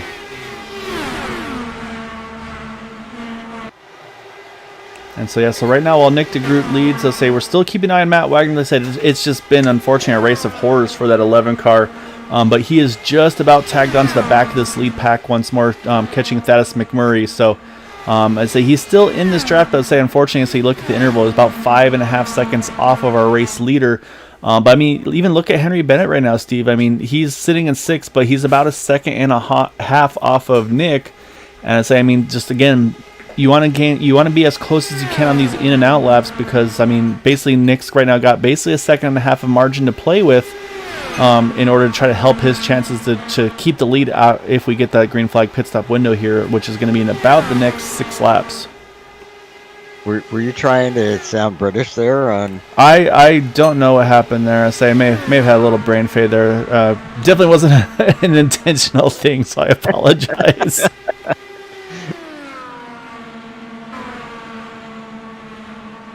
But yeah, I say Matt Wagner, he is back up to that group. He's gotten to the back of Scott Rankin now. Rankin's car looks like it's very squirrely. Not sure, maybe still some damage remnants from that 156, just trying to limp that thing to the finish. Because I say he's been having a really good last half of this season in that car. You see Matt trying to work him over, hasn't found a way to get there as of yet. But right now we say we pretty much got the top 10 pretty much all, actually sorry, top 11 here all the way to Joseph Morales. And you got a little gap to Gary Corley there in the 12th position. But right now everybody's holding pretty steady. But I think right now, I think it's just going to be kind of who's going to blink first. Is anybody going to try to do any sort of a gamble on the pit strategy, or is it just going to be basically 4 tires of fuel as soon as you're in that window? And of course, like I said, I think you got to keep that car as light as you can, but still make it to the end. I really like your idea of staying out as long as you can and just taking a splash. And there's 2 ways of doing it too, Steve. I mean, you can either, because again, you can pit here under green. You don't lose a lap. So I mean, basically, if you're one of these guys, you could pit in basically 4 laps, coming to 20 to go, or maybe 19 to go if you want to play it just a little bit safe, and then just take the fuel then while tires might be a little fresher. It's all about who's been saving how much fuel, because right now Nick DeGroot, he's going to be burning the most fuel out of anybody. But like I said, I mean, and same thing, Yari Brubacher, Craig Forsyth, they had to pit there under green. They had to stay out those 2 or 3, or actually let's say 4 or 5 laps extra. They need to also save a little bit to make sure they can get to lap number 70. But I've been watching Charles Teed, man. He's just been on cruise control. Hasn't really forced any issues here. I think he's been comfortable with Jim Herrick right behind him. I kind of watch Charles Teed to say I feel like he's of anybody. I think he'd be the one to gamble because he's just he's in the playoffs, but he just hasn't had the season he wants. He wants to get back to victory lane, especially here at Indy. After the season he had last season to start off the year with 3 in a row. So I say if there's one that I would pick to make that gamble, it would be Charles Teed.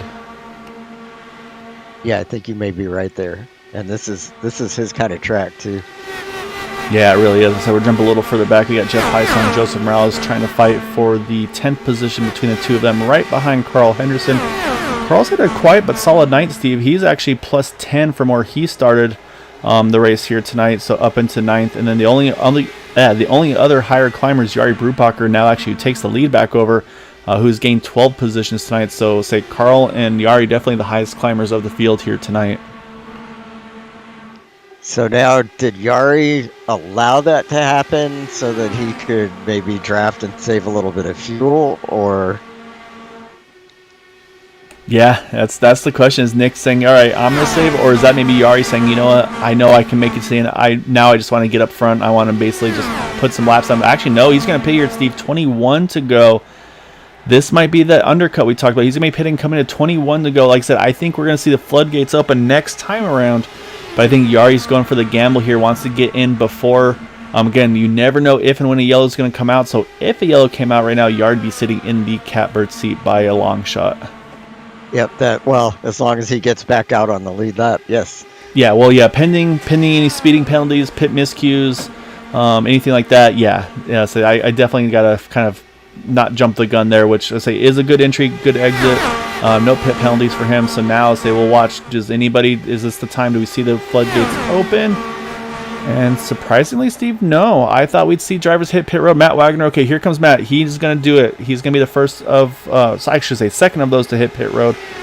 He should still be able to stay on the lead lap. So I like Matt's strategy. He's got to do something different here. Yeah, I agree with you. Craig Forsyth just keyed up, and I imagine Jim Herrick's going to, yeah, there he goes, keying up also. Yep. Yeah, so we're going to see Craig and Jim here this time. Again, at this point, everybody's good to go. Looking at pit stop times, it was 8.28 for Yari. That's pretty much a 4-tire and fuel stop for him. Watching Matt Wagner, it looks like it's going to be right about the same. Actually, a little longer, 9.8 seconds for Matt Wagner. But here comes Craig Forsyth. Here comes Charles Teed. Here comes Jim Herrick. Also bringing along Joseph Morales and also, who's that, Gary Corley. So we got 4 drivers now pitting with 19 to go. And look at Nick DeGroot, though. He's got just a little bit of a margin now over Henry Bennett, about a second. And do you need to mention Matt Wagner? He is safely out of pit road. You can see he's just out in front of Nick here. And honestly, Nick might be able to get a little closer, might steal a little draft here off that 11 car, just to help his cause from Henry a little bit here. And if you're Henry, you're thinking, pedal just a little faster, a little faster. Yeah, so if you're Henry, you want to get into that pit window. But the thing I'm surprised, I really thought these guys had pit. Now look at this. You've got pretty much the whole field hitting pit row. Big wiggle there. Alec Coates almost got into the back of James Watson there on pit entry. Also brings Carl Henderson, Jeff Heisong, and Thaddeus McMurray along with him. So right now, 3 drivers yet to pit. And so they're going to continue on here. Like I said, I thought these guys would jump in right away here, but maybe they're thinking, hey, this has got a green flag run look to it. And we want to have the fresher tires at the end because I don't think anybody's going to come back in if we get another yellow. So right now this is pitting. All right, so we'll see. Does Henry come in with him? Or does Henry try to go one more and try to do the overcut in that 007? And yep, looks like Henry's going to go one more. So here comes Nick DeGroot. Money stop for him. Needs to make sure he maximizes everything here as he hits the pit speed limiter there. Scott Rankin in as well. Now Henry Bennett looks like will be the lone driver yet to make his final pit stop. Interesting decision on his part. I think if it was me, I would have pitted with Nick. Well, maybe Henry feels like if Henry feels like he can be a little more aggressive entry exit, that might still be a great call for him. Also, looking at pit stop times, no strategy. Looks like everybody's pretty much 4 tires. I feel like I'm seeing pretty much pit stops of 7-8 seconds. Here comes Henry. He's going to hustle it in here for his final stop of the race. And it looks like also another great entry for him. I think so far so good for all of our front runners here. Now it's going to be where does everybody cycle out? Because right now, Craig Forsyth is being shown as our race leader. But I say you look at some of the field that is definitely starting to spread out a little bit. You've got Craig, Yari, Charles, and Nick all right together. Jim Herrick's right on the edge of catching these group as Charles just sneaks around Nick DeGroot, tight racing between the two of them there through 3. Now the question is going to be, now we're going to be watching Henry Bennett. How's his pit stop? He's had a clean pit stop. He's out and away. But now we're gonna watch out the back of this car because here come the leaders, Steve. I think that extra lap may have hurt him because here come the lead pack here. He's got to stay within touching distance of these guys to have a chance. Yep. And honestly, Jim Herrick right now is going to be his best friend, Steve, because I think this is going to be the leapfrog he needs. He's going to tag onto Jim here, and I think he can then make that leap from Jim to those top 4 drivers here. So I think we're going to have 6 drivers right now in this lead paddle here. With 16 to go right now, going to come to 15 to go, and you look right there, he's got right on the Jim. He's going to grab that slipstream. He's going to sneak right on by him. That's about the best exit you could have hoped for, to tag onto somebody and get right up into the mix here. He's really going to have to hustle it, though, because he not only can't finish behind Nick DeGroot, he's got to win this race. That's the only chance he has at the championship. Yeah, so that's a great point, Steve. We got to look at the points once more. Actually, you know what, Steve? All things being equal, I think if Henry Bennett wins this race, Nick DeGroot finishes second, because it was only a 9-point difference between them coming into it tonight. I think actually, yeah, Henry would actually, yeah, if Henry wins this race, I think it doesn't matter what Nick does. Henry would be the champion here. Of course, the question mark is with bonus points and all that kind of stuff for a clean race, no incident points, all that. That's where, say, there's still potential for Matt Wagner. But again, the problem for Matt right now is he's sitting about it's like about 2.5 seconds off the next car line, which is Jim Herrick, but more importantly, 4 seconds off the lead here. So that being said, though, up front, though, Nick DeGroot, like I said, he wants to leave nothing to chance. He gets around Craig Forsyth. And like I said, Henry Bennett, he is trying to find his way around here as well. They got by Yari Brubacher. Now he's got Charles Teed in front. But like I said, we got 6 drivers here going for it. But Matt Wagner, he is starting to step up the wick a little bit here, Steve. He's trying to start to do that leapfrog game, I think, with Alec Coates.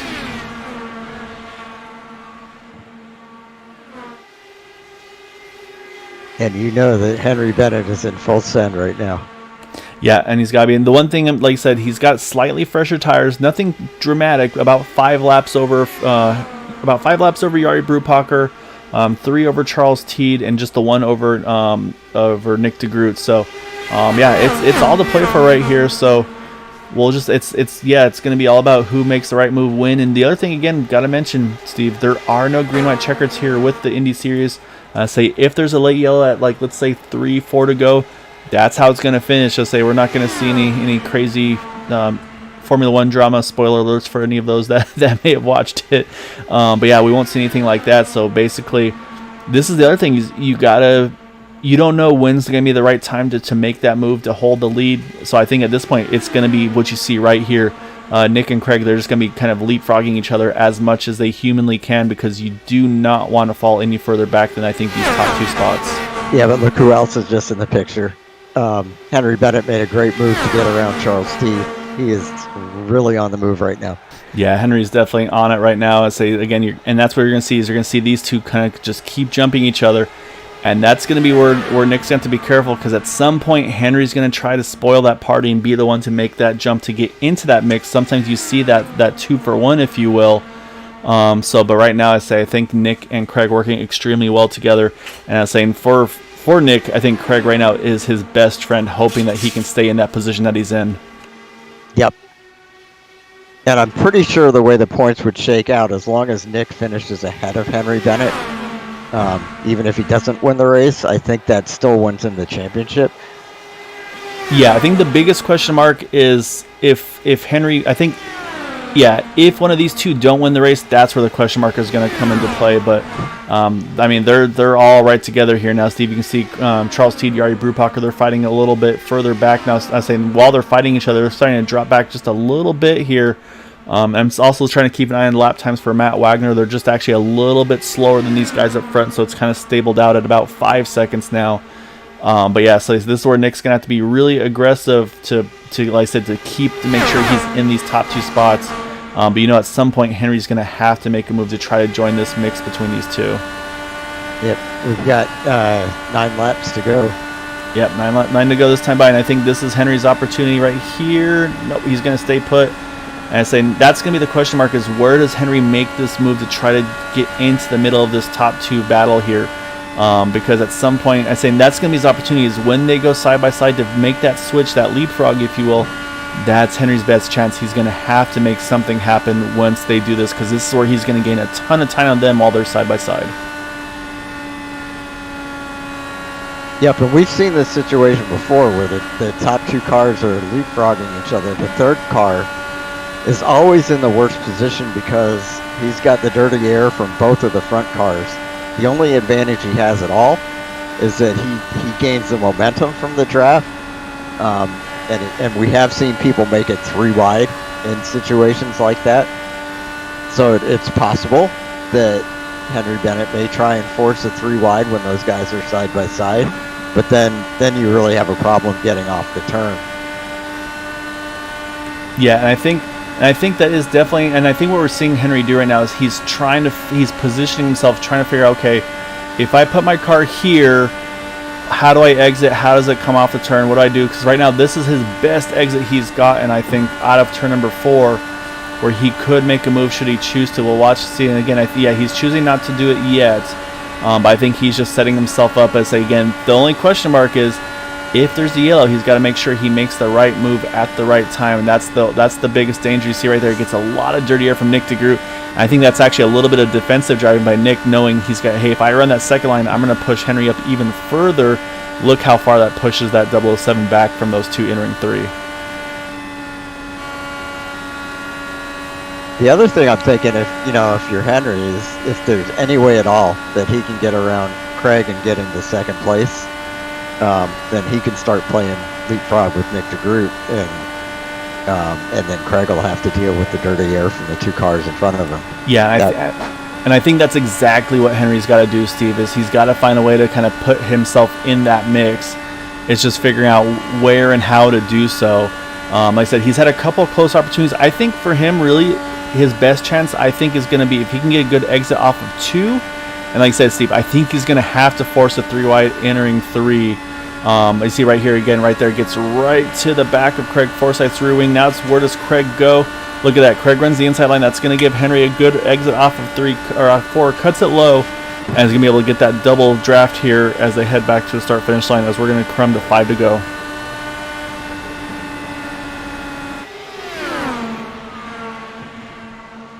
And while we've been watching these 3, though, Charles Teed, Jari Brubacher, they're still in this one. Jim Herrick as well. I'll say we've got 6 in contention because I'll say while you can go 3 wide at Indy, Steve, it's usually pretty touch and go. But I'll say this is a good opportunity for Henry. We'll see if he makes a move. He's going to roll back out of it once more. But like I said, I think Henry's just sizing them to figure out when is the right place and the right time to make that big move, because you know it's coming. But also knowing Henry, he's not going to do anything that's overly dangerous. And that might be the other thing too, is again, he knows right now it's between him and Nick DeGroot, so he's got to be smart about it, because if they get caught up in an incident, that could bring Matt Wagner right back into the picture. Yep. Well, and it's not just between him and Nick DeGroot, but it's between him and he's got to win. Yeah, that's like I said, 10 points between first and second. I believe it's 5 between second and third. So it's going to boil down to so many just little things. I mean, we've talked about it again. Every point matters in these races. And we might get that one more time. So like I said, once we get to the checkered here, we'll be definitely pulling up some interviews and doing that, but we'll be refreshing the points as quickly as we can. But we're down to 3 to go here, Steve, and Right now, Nick and Craig, they've been working the strategy here perfectly, trying to keep this race between them. But like I said, I think at some point here, we're going to see Henry kind of put his name he's going to put his name in the hat some way or another. I can't imagine that he's just going to lay back the whole rest of the race. Although, that may be the best he can do with the way the aero is. I think without making a big 3-wide move, I think he is kind of stuck right now. But that's what I'm saying is I think we're going to see a 3-wide move at some point. But I think what Henry's doing is he's waiting till we get to that white flag lap. If we can get there, again, that's the danger is if there's a yellow anywhere further on the track where 2 to go, say if there's a caution, this race is over, and wherever they are is how it's going to finish. So basically, Henry's got about just under now 2.5 miles until we get that white flag. So he's got to start to make that strategy move. Where does he put that car to try to get himself a chance at this championship? And I've noticed that he keeps closing up at the end of the straightaways. And there he goes. He's trying. He's going to look under Craig, but he's going to get the dirty air. Yeah, he's going to have to roll out of it, so he's going to have to regroup, try one more time here as they come out of 4. Right now, Nick DeGroot has the lead. Craig Forsyth, he's going to pull the draft here. Now, I say Nick's got to be careful not to get too defensive. Again, you want to win. Oh, here goes 3-wide move. Oh, my God, he pulled it off. Wow. All right, so now Henry's got the lead, but he's going to have some momentum against him here as they come out of turn number 2. What does Henry do? He's going to block the inside. Nick's going to have to jump high here, but will it be enough? He's not going to clear him. So we talked about the inside-outside line. They're going to be pinching each other for all they're worth here coming to the 3 and 4. Well, as broadcasters, we can't ask for a better finish than this. Yeah, you see. Looks like I say Nick rolled out just a little bit. He's going to pick up some toe here as they come out of turn number 4, coming to the line, thousandths of a second. I think Henry Bennett's going to grab the win here, Steve. And it looks like, yeah, indeed he is by, if not thousands, hundredths of a second. But I think that is going to be the move to win this championship for that 007 of Henry Bennett. I'll say we'll double check our points. But what a move. I felt like that 3-wide move was going to come at some point or another. And he saved it to the very, very end. Yeah, and just at the perfect spot, too. Yeah, and Nick DeGroot, he made a great move there as well, coming out of 4. Sniff a little draft there, try to get the momentum, swing back on by. But I think Henry was able to get it done there. So I say we will go back. I'm going to go back and we're going to take a look at that checker flag, slow down the finish, and see how close indeed it was between the two of them.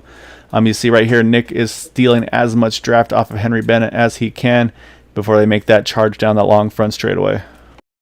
It's about a wings difference. So these guys, I mean, they're just two of the best in open wheel cars, be it here at Area 51 or any league that they run. And these guys are just beasts here. And at the line, yeah, you see right there. Yeah, you're right, Steve. Pretty much just the length of the wing there. That's going to get Henry the win here tonight over Nick DeGroot there. So again, Craig Forsyth, a solid 3rd place finish for him. He felt like he was in the awkward spot there of what he needed to do to try to. You want to win this race, but of course you never want to play a role in the outcome of these championships. So we'll say a great result for Craig all together as well. We'll pull up our race results before we get to our interviews. And it's going to be indeed Henry Bennett with the win. How fitting is this, Steve? The 007 car wins by .007 over Nick DeGroot. We could not make that up if we tried. Wow. Nick DeGroot second, though. Craig Forsyth third. Then you got Charles T. Diari Brupacher, our top 5. Jim Herrick, Alec Coates, Joseph Morales, Matt Wagner, Jeff Heisong round out our top 10. Scott Rankin in the 11th position, last car on the lead lap. And Carl Henderson, Gary Corley, James Watson, Thaddeus McMurray, Michael Spell, James Ledford, and Josh Laston are top 18. And unfortunately, AJ Hopson, a tough night for him, had to retire early, finishes in the 19th position. All right, so with all of that craziness, we got to chat with some drivers here. We're going to kick it off with our 3rd place finisher. That's going to buy us some time to look at the points numbers and all that as well. But we're going to grab that number 27 of Craig Forsyth here. Let's grab Craig and have a chat with him. All right, Craig, you and Nick, you guys were pretty much best friends that last run. They're kind of doing the leapfrog game between each other. I mean, what like, what do you do when you're in that position? I mean, you guys are you're going for the win. Those guys are going for the championship. How do you balance that to try to kind of still try to get that win for yourself, but of course not try to be a part of that outcome of the title? I mean, that's going to be a tough spot to balance there. And then and then once we get to the next part, we got to talk about your field mileage there, because that was impressive as well. Steve and I were noting, but just take us through those final laps with you, Henry, and Nick there. Yeah, I knew it was going to be between them for the final. So my only hope was to come out on that last pit stop and be 2 or 3 seconds ahead, far enough ahead that I could stay ahead. And as soon as I came out, and basically Nick was able to get up to me, and then I knew that meant that Henry was going to be right behind him. So that basically meant it was going to be a 3-way shot, and the two of them going for the title. So I wanted to do hard racing, but never actually touch either of them and affect the championship that way. That's for sure. Yeah. With you often being in the middle of the two of them, how conscious were you of what Henry was doing back there and when he was going to make a move? I was keeping him low when Nick, because I mean the ideal move for him was to come by when Nick was doing the swap draft. So I kept making sure that I was holding him low. But on the final turn when he dove low and I was in the middle of the 3 wide, it was just like, no, I'm not going to hit either one of them. So let them go, and maybe they'll touch on their own, and I can dance my way to the first place trophy. But they drove each other hard and never touched. So good on both of them. Great race. Now, so yeah, then we got to go back to the fuel mileage, because I think it was you, Jim Herrick, and Jari Brubacher. You guys stayed out around, I think it was around the lap 50 caution, where a lot of leaders pitted. That basically put them in that 2 pit stop window to make it to the end. But then I say you pretty much made your intentions known right away, where we saw you pretty much tuck onto the back of anybody you could, drafted for all you're worth. And I think, Steve, we said, what did we say? He gained like 6-7 laps in that first stint, and then from there you're able to get the rest on that second run. How tight was it for you to have to try to work those fuel numbers to kind of get into that final fuel window? I was surprised more people didn't stay out, because it was not hard. So I was very it was not hard as long as you had someone in front of you to draft off of, which is why I wanted absolutely nothing to do with leading on that green flag. So we happily let Jari by. And I mean, even good on Jari. He pitted 1 lap before me on that final stop, which he still was going to be able to make it. And I thought he was going to have to pit 2 or 3 laps before us. Yeah, I mean, you guys were on a tear there. I mean, and that was interesting. Was we have our championship 3 qualifying 1, 2, 3. I say that first yellow comes out, they all kind of tuck in, and then it kind of became the Craig, Charles, and Jari show almost up front, where it's just you guys are like, all right, yeah, we'll lead the field, we'll control this race. And I'm guessing that probably didn't kind of plan out the way you thought it would, with just seeing them up front there, and then then kind of being more like around the top 10 or so for a good chunk of that one. Yeah, it would have been good if it stayed green the whole race, but that really would have put the difference between the fuel strategy and the guys that were just going for it. But I mean, it worked out, and I think this was hopefully a good race for the folks for the end of the season. Yeah, I mean, for Steve and I, that was by far a really, really exciting race. And I'm saying that to have the championship come down to that turn 4, last lap, I think I was telling Steve, is like, I don't know how you could plan that out, but to have the 007 car win by 0.007 thousandths of a second over Nick DeGroot there, say we don't manipulate these things, but there's times where it's like, how did it wind up happening like it does? Well, I should ask, so who won? Because Henry believed that Nick did not lead the most laps. Okay, there was the decider, right? Yeah, I believe, yeah. So basically, yeah, so 10-point difference between first and second. And of course with Henry getting the pole there tonight, that obviously gave him a bonus one there as well. And it was a 9-point gap between the two of them entering tonight's event, between Nick and Henry. So yes, I think with that win, that does give Henry the championship, as he just went on a outright tear those last 2 races before tonight. So yeah, I think it's going to be like maybe like a 3 or 4 point swing between those two for the championship. I'll say, well, I'm refreshing our points as we talk to kind of see if it pops up, but I mean, yeah, it was going to be real intriguing. It says a lot in the talent of Henry that, I mean, he and I both missed the first race of the playoffs, and between the two of us, one of the two of us had a far better time of it. Yeah, he's not very human, that's for sure. I think he's got that iRacing alien DNA in his body. Yeah, absolutely. Definitely. Yep. But again, Craig, like I said, not obviously the season you wanted to say. Unfortunately, also like you said, missing that first race of the playoffs definitely kind of set the tone for you not being able to kind of be in full contention there. But I say to finish it off with the podium here before we get the Christmas New Year's break. I'm sure it's always nice to kind of finish on a solid note. That way, we know you're going to be one to watch. Let's say coming into next season after the break. Oh, you bet you're gonna take the Christmas, get refreshed, and come back hard charging. That's for sure. All right. Well, before we let you go, though, sir, you got some great sponsors on the side of that car, so definitely got to give you the floor here. Any thanks and shouts you'd like to give for that third place run tonight? Oh, I got to thank Jim. Yeah, good to have the team boss in the league now. He finished 6th over at lmcgear.com. It's a good group of guys to be with, and good team, and it's nice to have the backing. That's for sure. Great job tonight, Craig. Enjoy the results, and enjoy the calm before the storm of 2022. As I said, definitely expect to see plenty of that 27 car going after these guys once more. Probably not too far into January. You betcha. Great job, Craig. Stay safe. All right, so this is always like the tougher part to Steve of the interviews is, let's say, we got to talk to that guy who just falls just barely short of the win, and we believe the championship as well. So again, once more, going to do a quick refresh here. Still waiting. So that being said, we're going to grab our second place finisher here of Nick DeGroot. And Nick, we were telling Craig, you and him were probably best friends for the most part that final run, just kind of keeping it between the two of you there, seeing if you could kind of balance it out between the two, not have to worry about any of, kind of try to keep, of course, Henry at bay, Charles, Yari and company. We kind of all feel like that 3 wide is coming. What were you thinking? Because we saw him kind of make those moves, get to you guys right at the exit of entry of turn 3, turn 1. Kind of felt like he was kind of trying to size you guys up to make the right move at the right time.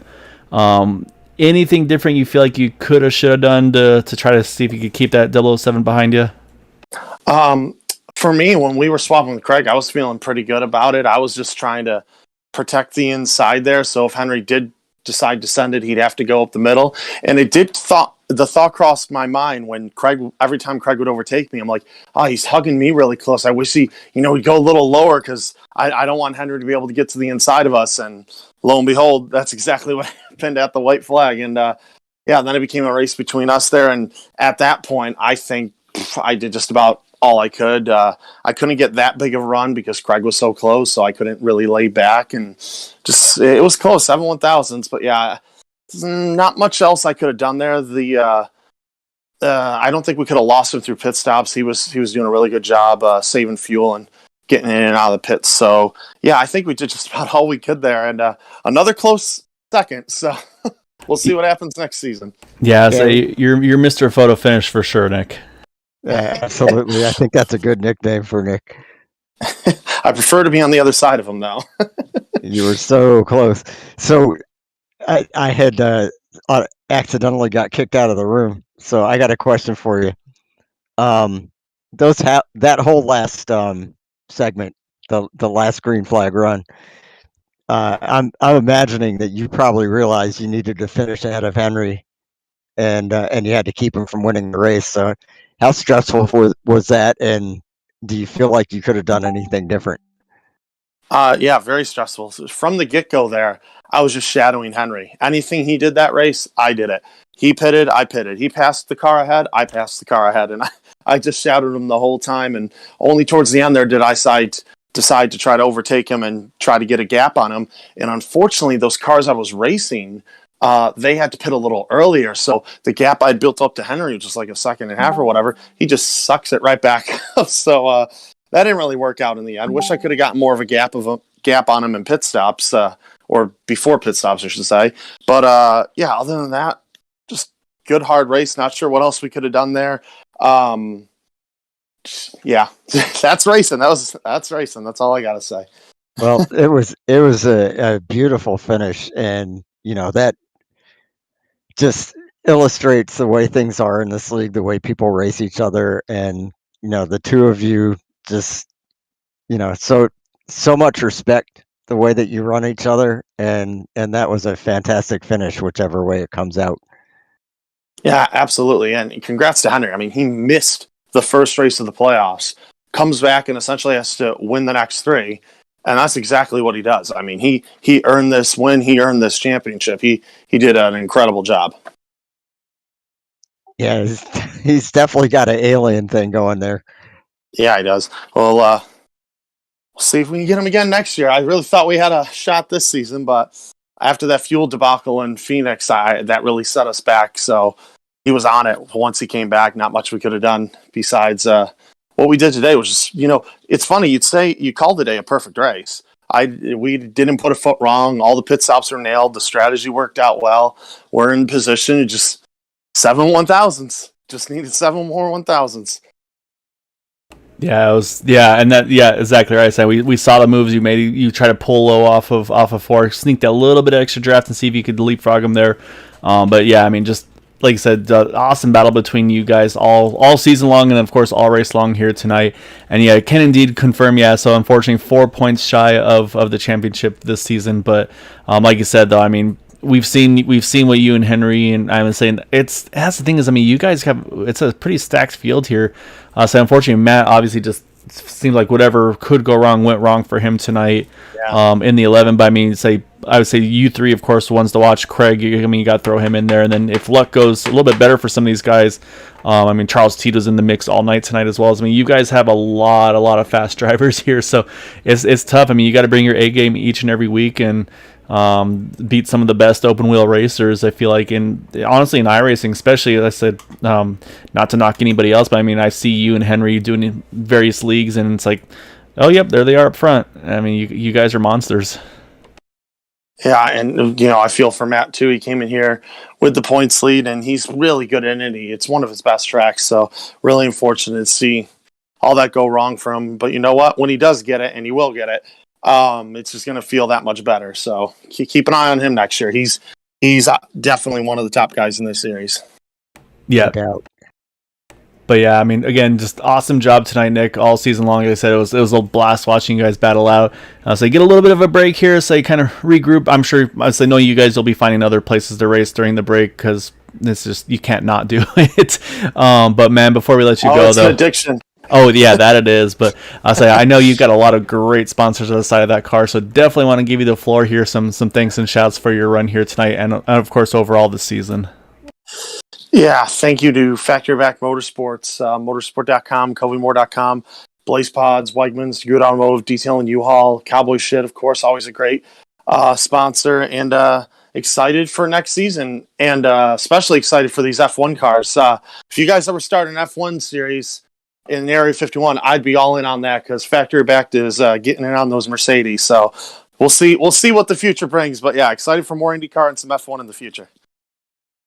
Yeah, so I've definitely heard a lot of good things about him. My brain's about limited to just the weight jacker and the ARBs. I might get a little overwhelmed with all the toys you can play with on those W12s. Fair enough. There's a lot going on in it, yeah. But yeah, just awesome job though tonight, Nick. It was a great race. Like I said, I mean, we had no idea how it was going to shake out, and I'm like I said, I'm sure you're feeling the same way. But like I said, gave it your all, and I say you're right there. So hats off, man. They say definitely nothing to hang your head on. Like you said as well, look forward to seeing you next season, going after it one more time. Yeah, thank you guys as always. See you next season. Yep, look forward to it. It's a great race and a great season, Nick. Thank you. All right, Steve, that leaves us one last person to have a chat with, and that is going to be Mr. Henry Bennett. And like these guys all mentioned, Steve, he misses the first race of the season, no provisional points, no nothing, and wins the next three. Leads all the laps, I believe it was last week at Twin Ring Motegi. Pretty much led them all at Phoenix, other than a couple probably pit stop strategies. and then gets it done, makes the 3 wide move at the right place at the right time, gets the win. And Henry, I don't know if you could script it any better. We've talked about it with Craig, about it with Nick. 007 car wins tonight by 0.007 seconds over Nick DeGroot to win the race and the championship. Yeah, I wish I could script it like this every time, but yeah, I've no idea how I did that. Even with 1 lap to go, I didn't think I'd be able to get a run on those 2 guys. They were driving so well. Yeah, the last 3 races, I've no idea how it happened. Like I say, I wish I could script it every time. Henry, when you got to about 10 to go, I kept saying he's gonna make a move. He's gonna make a move, and you kept running up on those guys at the end of the straightaways and then backing off. And I'm sitting there wondering, like, what's his strategy? When's he gonna try it? And literally waited till the last lap. Is that something you did on purpose, or was that just the first time that you felt like you had a legitimate shot to get by them? Yeah, I think they forced my hand. I couldn't get close enough to them early enough on the straights to make a move, because they were swapping so well, and there was just so much dirty air in the corners that I couldn't get a good enough run. And I mean, I'd get the run on them just at the end of the straights, and then there wasn't enough time to get an overlap on the bottom. I mean, if you don't have an overlap on the bottom, you're not going to make the pass. It's just the radius is so tight on the bottom that you're going to be slower off the corner and never complete the pass. So yeah, maybe if I pushed harder at the start of that stint, I could have had a run on them earlier with newer tires. But like I say, they were racing so tight and efficiently that they didn't give me a chance. And it was only when they started battling slightly. They weren't battling as hard as maybe they could have, but there was just that opening on the very last lap to go to the bottom, and I knew that was my only chance, and I had to take it. It worked out perfectly. Yeah, that indeed did. And I said that was the thing that Steve and I were talking about. I mean, like, for me, I mean, I was basically like biting my nails almost, where it's like, man, there's no green white checkers here in the Indy series. If he doesn't make a move and we get a late yellow, this thing might finish under yellow. And I was saying that's the last thing, of course, that you want to see happen at the end of these races. Of course, I say everybody did a great job and never came to fruition. But how much was that in the back of your mind as well? Just knowing, like, man, if I don't make the right move, I say first it's like, okay, just get to the white guys and then let's just see what happens. But how much were you kind of sweating that potential of that late race yellow that might be outside of a restart window? That never didn't actually occur to me. I was just focusing so much on trying to find the opening. I never found the opening before the last lap, so it's kind of irrelevant if a caution comes out at that point. I mean, I'll be stuck in third, but I thought I'd be stuck in third the entire time. So yeah, just focusing so much on trying to get the run, trying to learn their patterns of line in the corners and what they're going to do. But they weren't predictable at all. So yeah, it was just so difficult that I didn't have time to think of those kind of things. Yeah, probably one of those situations where I say it's better you don't think about it. I say the last thing I say I gotta ask and kind of see what you thought as well was your final pit stop. You go a couple laps later. Obviously, there's always that risk of a late race yellow, and let's say during the pit stop cycle, it's always a big fear for a lot of drivers, I know. But the one thing Steve and I had talked about, nobody wound up doing though, was on the tire wear side of things. How was the wear? Because I was thinking, like, hey, save real aggressive early, kind of minimize the fuel you need to put in that car, and then go ahead and basically just take a splash of fuel. Maybe not splash, obviously, let's say 15 laps worth of fuel, maybe, if you can save a lot. Maybe save a couple of seconds on the tires. Was there any thought in your mind of trying anything off sequence to maybe try to gain those couple extra seconds, or is it just kind of wait, see what everybody else does before you made your final call there? I think you read my mind. That was my exact strategy after the last caution, because I saw the last stint might be a shorter one. So yeah, I was trying to stretch the fuel as much as possible, and I worked out if I could make the very last fill, a 14-lap fill, then I probably would have taken fuel only. But it ended up being a 16-lap stint, I think the last stint. So I decided, that's. I'm not going to say filling up for 16 laps of fuel won't really save you much time if you don't take tires at the same time, because I think the cut off is around 45 liters. Sorry, 16 laps is about 38 liters, and the cut off for being slower by changing tires is about 45 liters. So there wouldn't have been much in it, and without draft, with that time saved, without draft, even if I was 2 or 3 seconds ahead of Nick and Craig, they would have caught me if I didn't have draft. So, and then I'll be back with them with old tires. So, I went for the safe option, but it was what I was planning to do.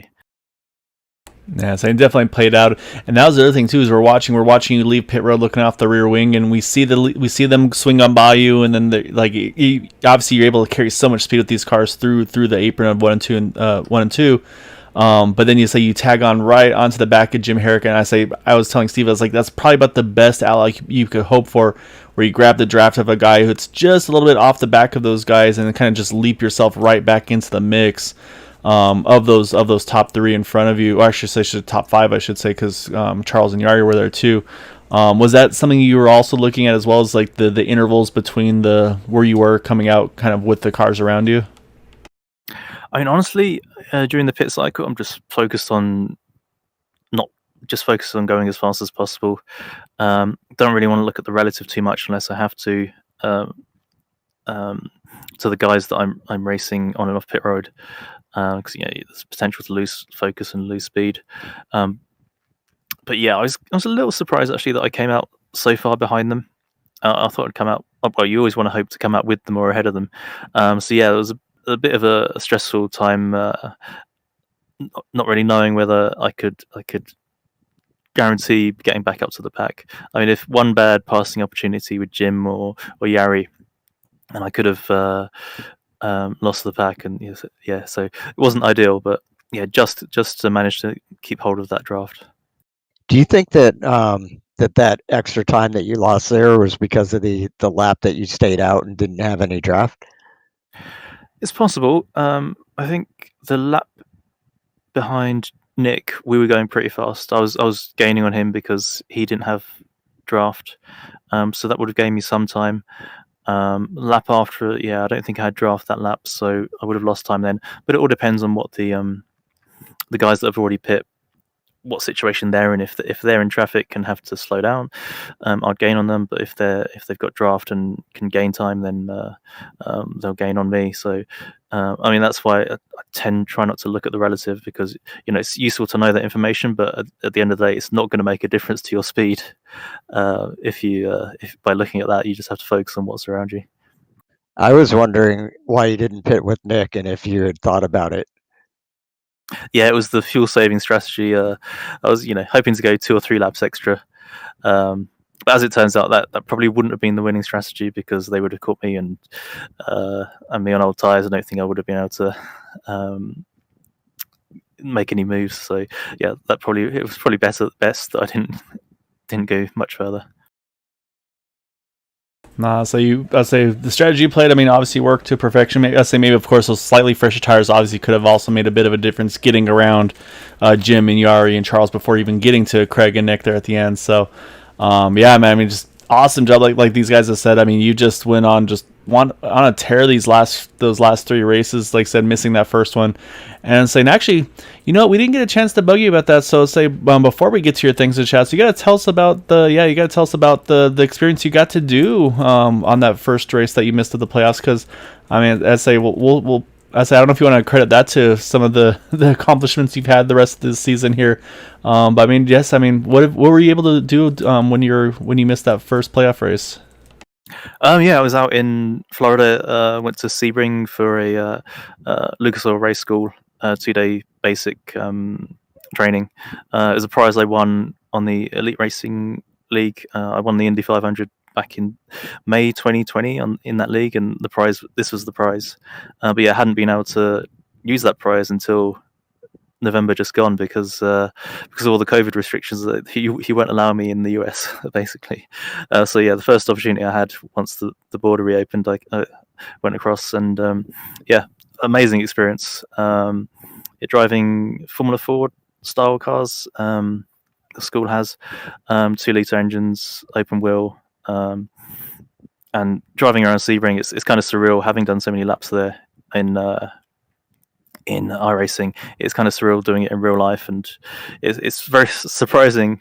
It shouldn't be surprising how accurate it is, but the main difference I felt was the fear of crashing and knowing that any mistakes could cost you £4,000 in $4,000 in damages.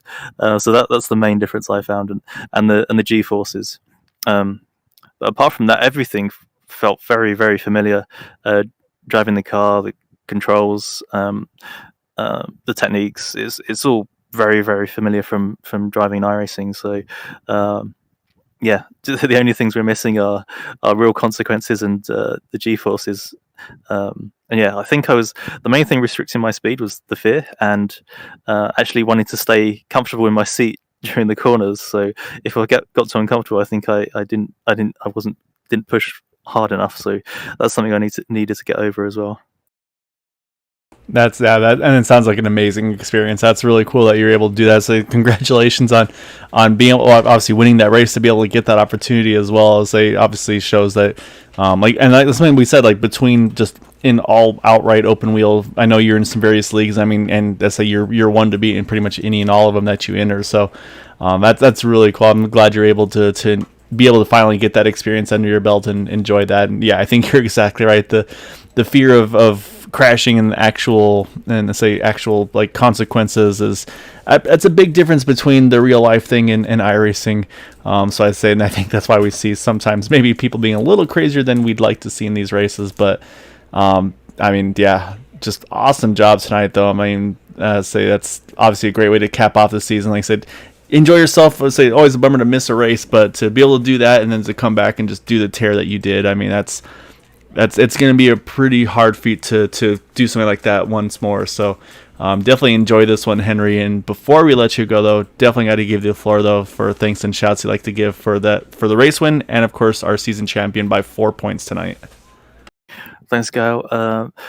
Yeah, I have to take my hat off to Nick, who almost did everything right. It was just, came down to that last lap, and he missed out again.